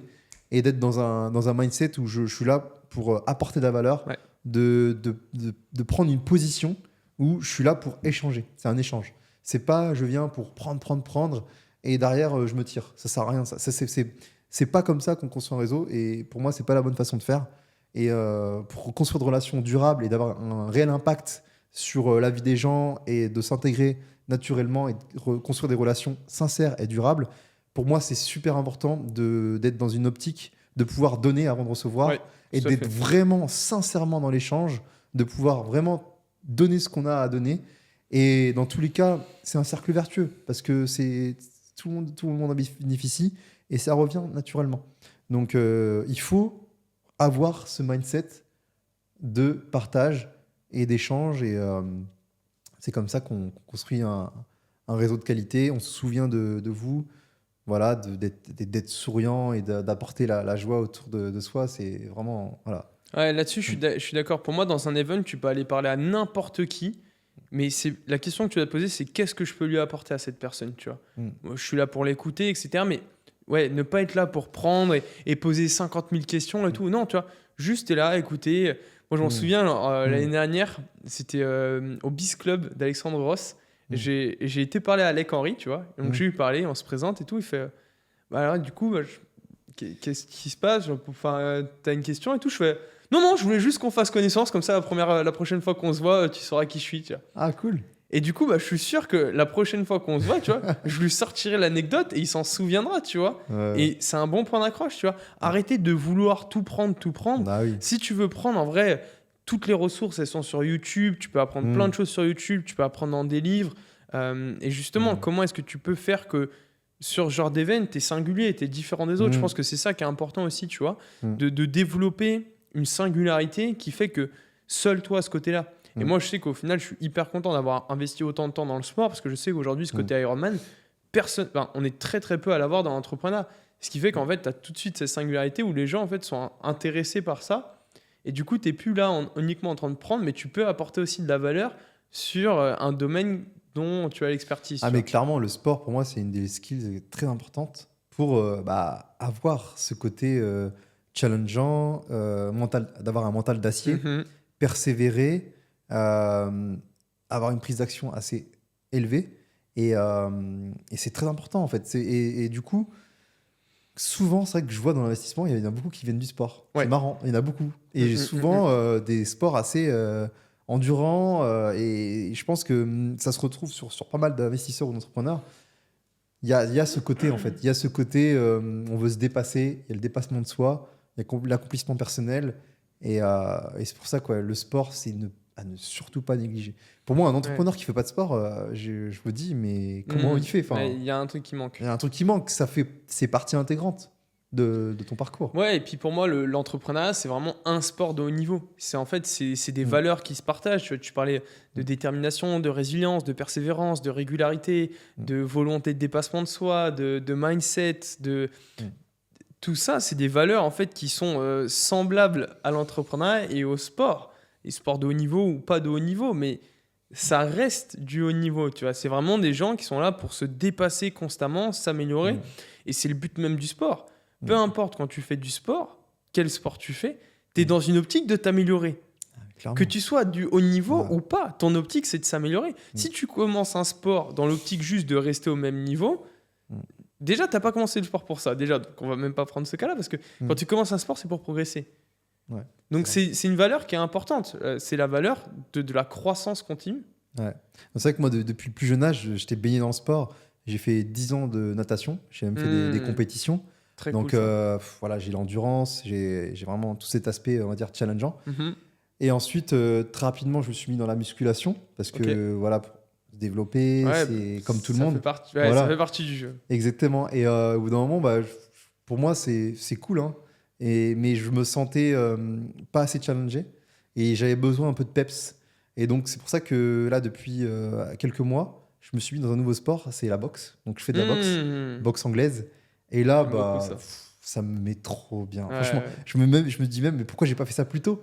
Parce qu'en fait, ça te permet ça te permet d'extérioriser. C'est un nouveau sport, c'est du cardio, c'est de l'endurance. T'apprends des techniques, t'apprends un nouveau sport. Et du coup, moi, ça me fait beaucoup de bien, la boxe. Franchement, ça me fait trop de bien. Et pourtant, pendant de nombreuses années, ça m'a jamais tenté, tu vois. Et là, je me suis dit, pourquoi pas essayer. Et finalement, j'adore ce sport. Sport de combat, j'adore ce sport. Très, très adepte. Ah, j'adore ce sport. C'est trop bien, franchement. Et ça me permet de me focus, d'extérioriser, de pouvoir vraiment améliorer mon cardio. Parce que c'est pas que du muscle, c'est pas que de la prise de muscle. C'est de l'explosivité, c'est de la réactivité, c'est de la prise de coups, de la prise de conscience, c'est être attentif. Ouais, et puis t'es pas tout seul dans ton coin à la salle de sport ou à être moins motivé, t'es sur ton tel ou t'es dans ton coin. Là, t'es en collectif, t'es dans un groupe, t'as un coach qui te booste, tu fais des combats, c'est challengeant. En plus, il y a un petit adrénaline quand tu fais des petits combats. Il y a un petit coup de stress. Bien sûr. Il y a un petit coup de stress parce que t'as pas envie de manger des patates. Donc t'es là. Et en fait, je trouve que c'est super bien pour se challenger, d'avoir vraiment d'adrénaline. Et je trouve que c'est comme l'entrepreneuriat. Finalement, tu te prends des coups, tac, t'es vite. t'en remets ouais, et esquive. En fait, c'est comme l'entrepreneuriat. Et j'adore ce sport. Ouais. C'est un sport vraiment Ça m'étonne pas. Ça m'étonne pas. challengeant. Ouais. J'ai été très team muscu aussi à un moment, parce que on arrive tous à ce moment-là. Tu vois, moi j'avais 19 ans quand j'ai commencé. Je suis comme ça. Bah, t'as envie de prendre un peu de masse. Ouais. Il y a des mecs où on est à l'université, il y a des mecs qui ont des bras, c'est tes cuisses. T'es là, je fais bon, bah, il est temps un peu que je step up, tu vois.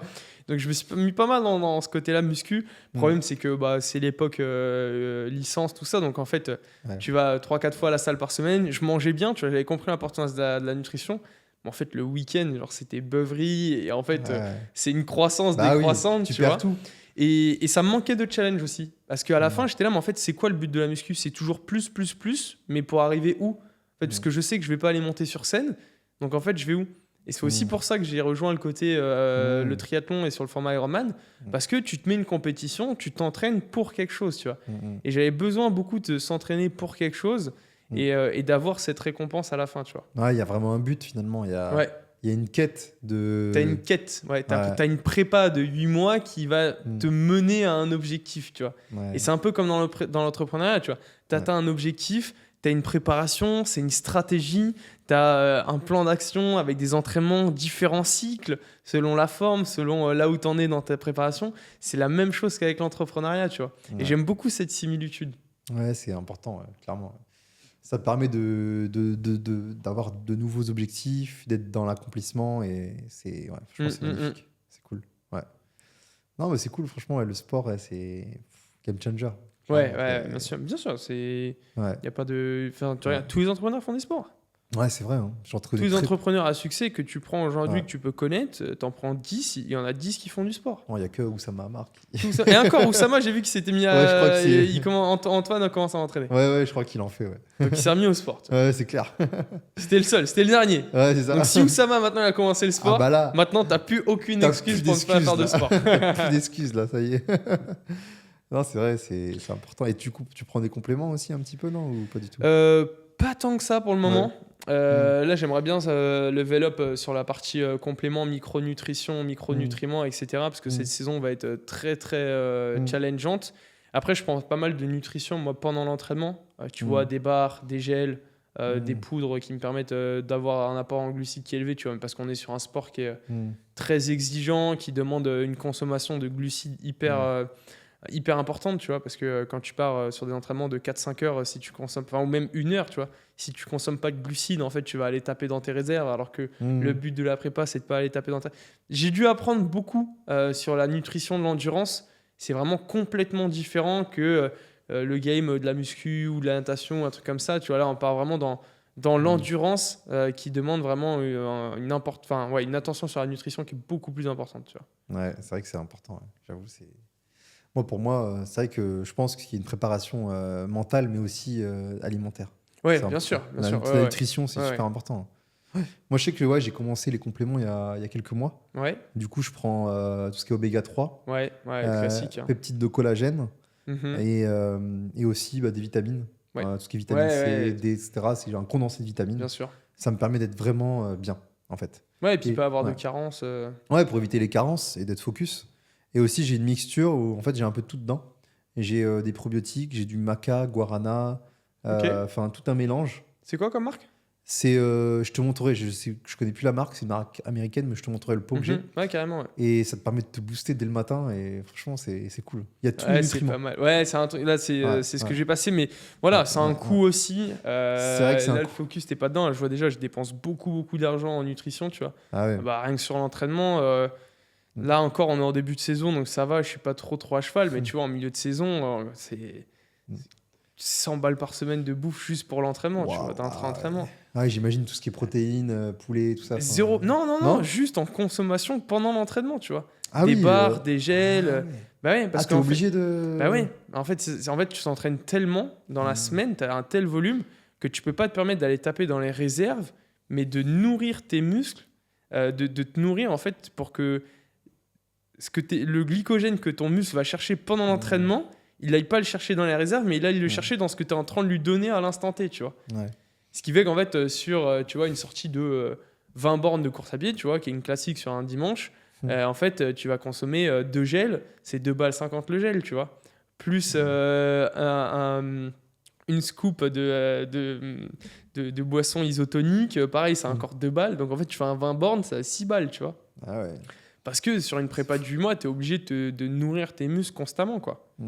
C'est vraiment une nutrition qui est très, très, très particulière. Hein. C'est fou. Hein. Ouais, du coup, c'est des gels de quoi c'est des gels, c'est 40 grammes, 33 grammes de sucre. C'est un truc, c'est une bombe, le bordel. Ah ouais. Wow. Mais en fait, tu consommes tellement que... T'es obligé, ouais. Bah ouais, t'es obligé. Tu fais un 20 bornes, tu vas consommer quoi, 1400 calories? Sinon, t'es mais mort, sinon, après. t'es mort. En fait, c'est même pas t'es mort, c'est que tes muscles, ils récupèrent même pas, en fait. Ouais.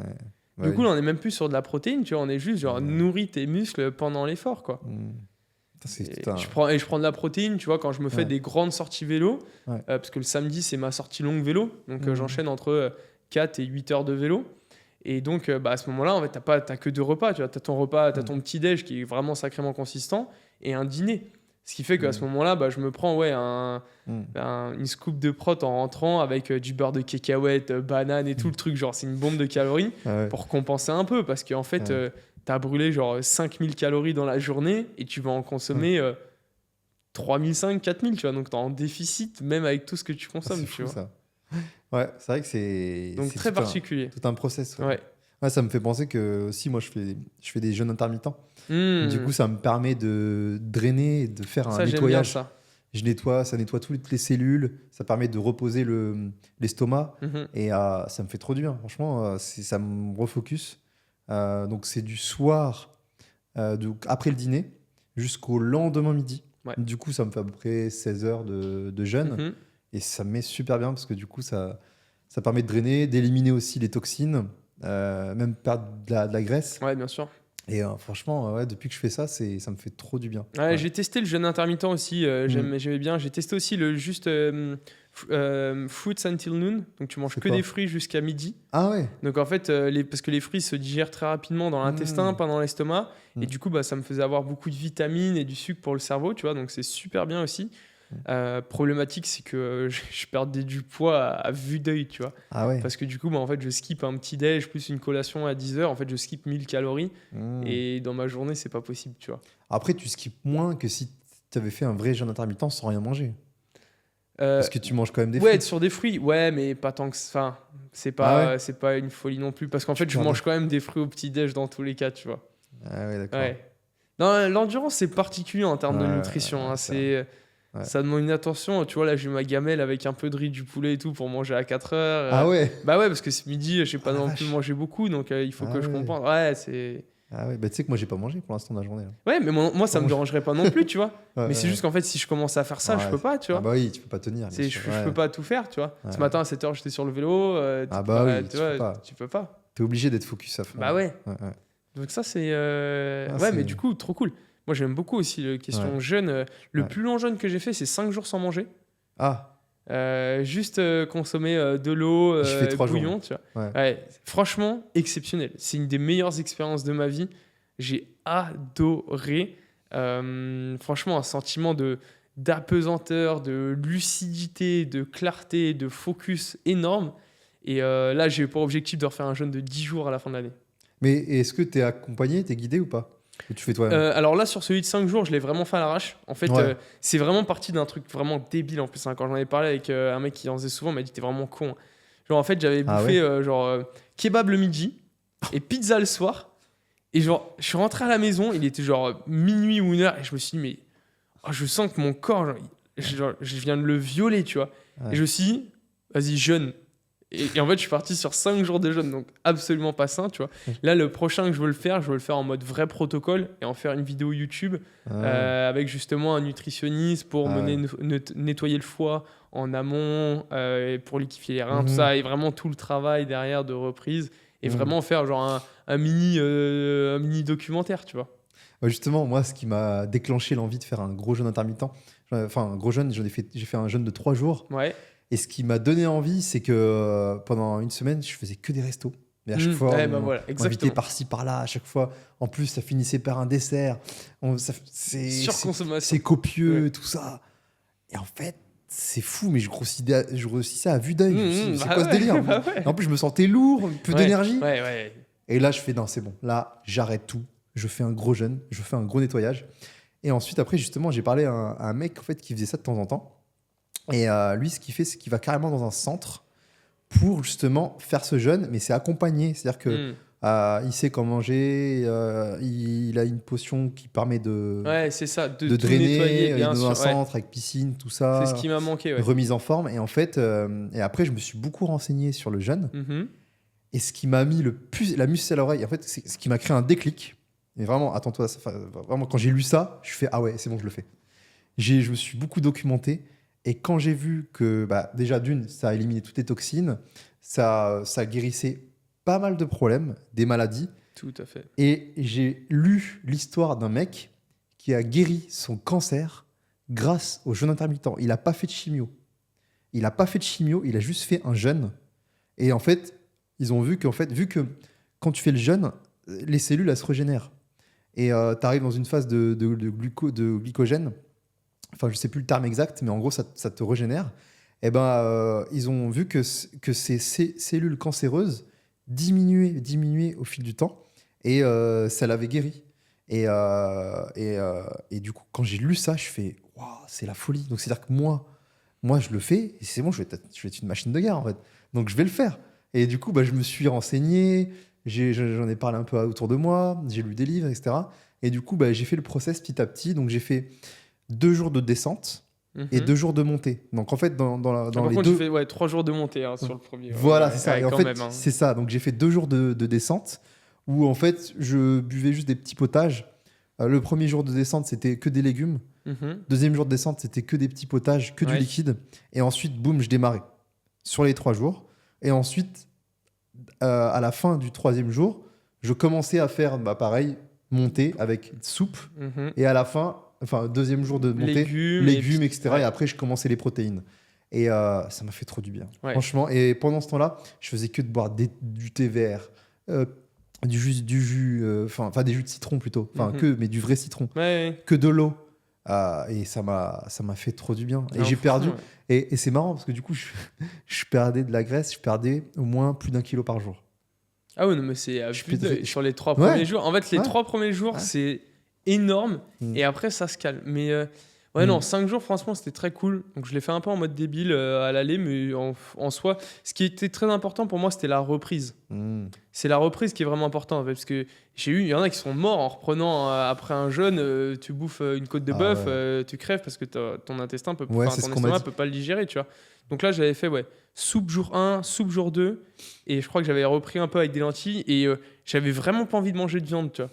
Jusqu'au moment où mes parents ils m'ont invité magret de canard, pommes de terre sautées. Bon, alors là, c'était festin. Et mon estomac, au bout de jour 4 ou 5, tu vois, après le jeûne, c'était incroyable. Mais là, ouais, non, là, je veux vraiment le faire avec une descente, un protocole de nettoyage du foie. Ouais. J'aimerais bien faire entre 10 et 14 jours de jeûne. Ah ouais, Ouais. ça c'est top. J'attends de la fin de la saison et j'aimerais bien faire Et ça. on m'avait conseillé comment ça s'appelle? C'était une genre de graine qui permet de nettoyer l'estomac. Je sais pas si tu connais. Graines de chia? Non, c'est autre chose, je sais plus, mais on m'avait conseillé ça. Et je cherchais partout. Ouais, mais je vais choper un spécialiste. Il faut que je vais vraiment trouver un Ouais, spécialiste. mais je vais te qui trouver fait le ça. nom et je vais Ouais. te le retrouver. Et en fait, c'est marrant parce que du coup, pendant ce processus de jeûne, j'ai voulu prendre cet ingrédient Mhm. pour nettoyer l'estomac. Oui. Et en fait, j'arrivais pas à le trouver. Donc, j'ai fait plusieurs magasins bio. J'ai même été dans une pharmacie pour savoir s'ils en avaient. Et j'arrive devant la pharmacienne, je lui dis voilà, moi je veux tel produit, enfin tel nutriment, telle plante pour nettoyer mon estomac. Et elle me disait que voilà, avait pas forcément.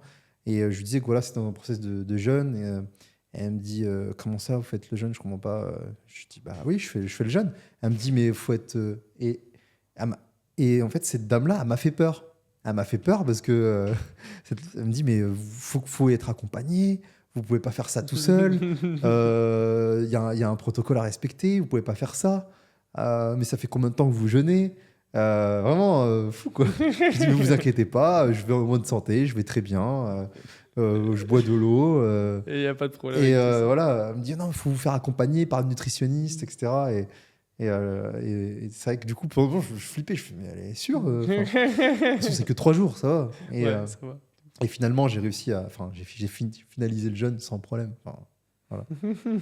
Mais c'était marrant, ouais, quand elle était là, mais elle me regardait, Ouais, non, elle me regardait non, avec les gens des yeux. sont surpris. Ouais. Elle me regardait, la pharmacienne, elle me regardait avec des yeux comme ça, genre Vous faites le jeûne depuis combien de jours? Mais tout seul? Non, mais bien sûr, mais moi, quand ça fait 5 jours, 5 jours que j'ai pas mangé. Quoi? 5 jours que t'as pas mangé? Mais moi, je serais déjà mort et tout. Mais non, regarde, je suis encore vivant, j'ai plus d'énergie que toi, ça fait 5 jours que j'ai pas mangé. Ah oui, c'est voilà. clair. En tout cas, très Bah, intéressant. franchement, top.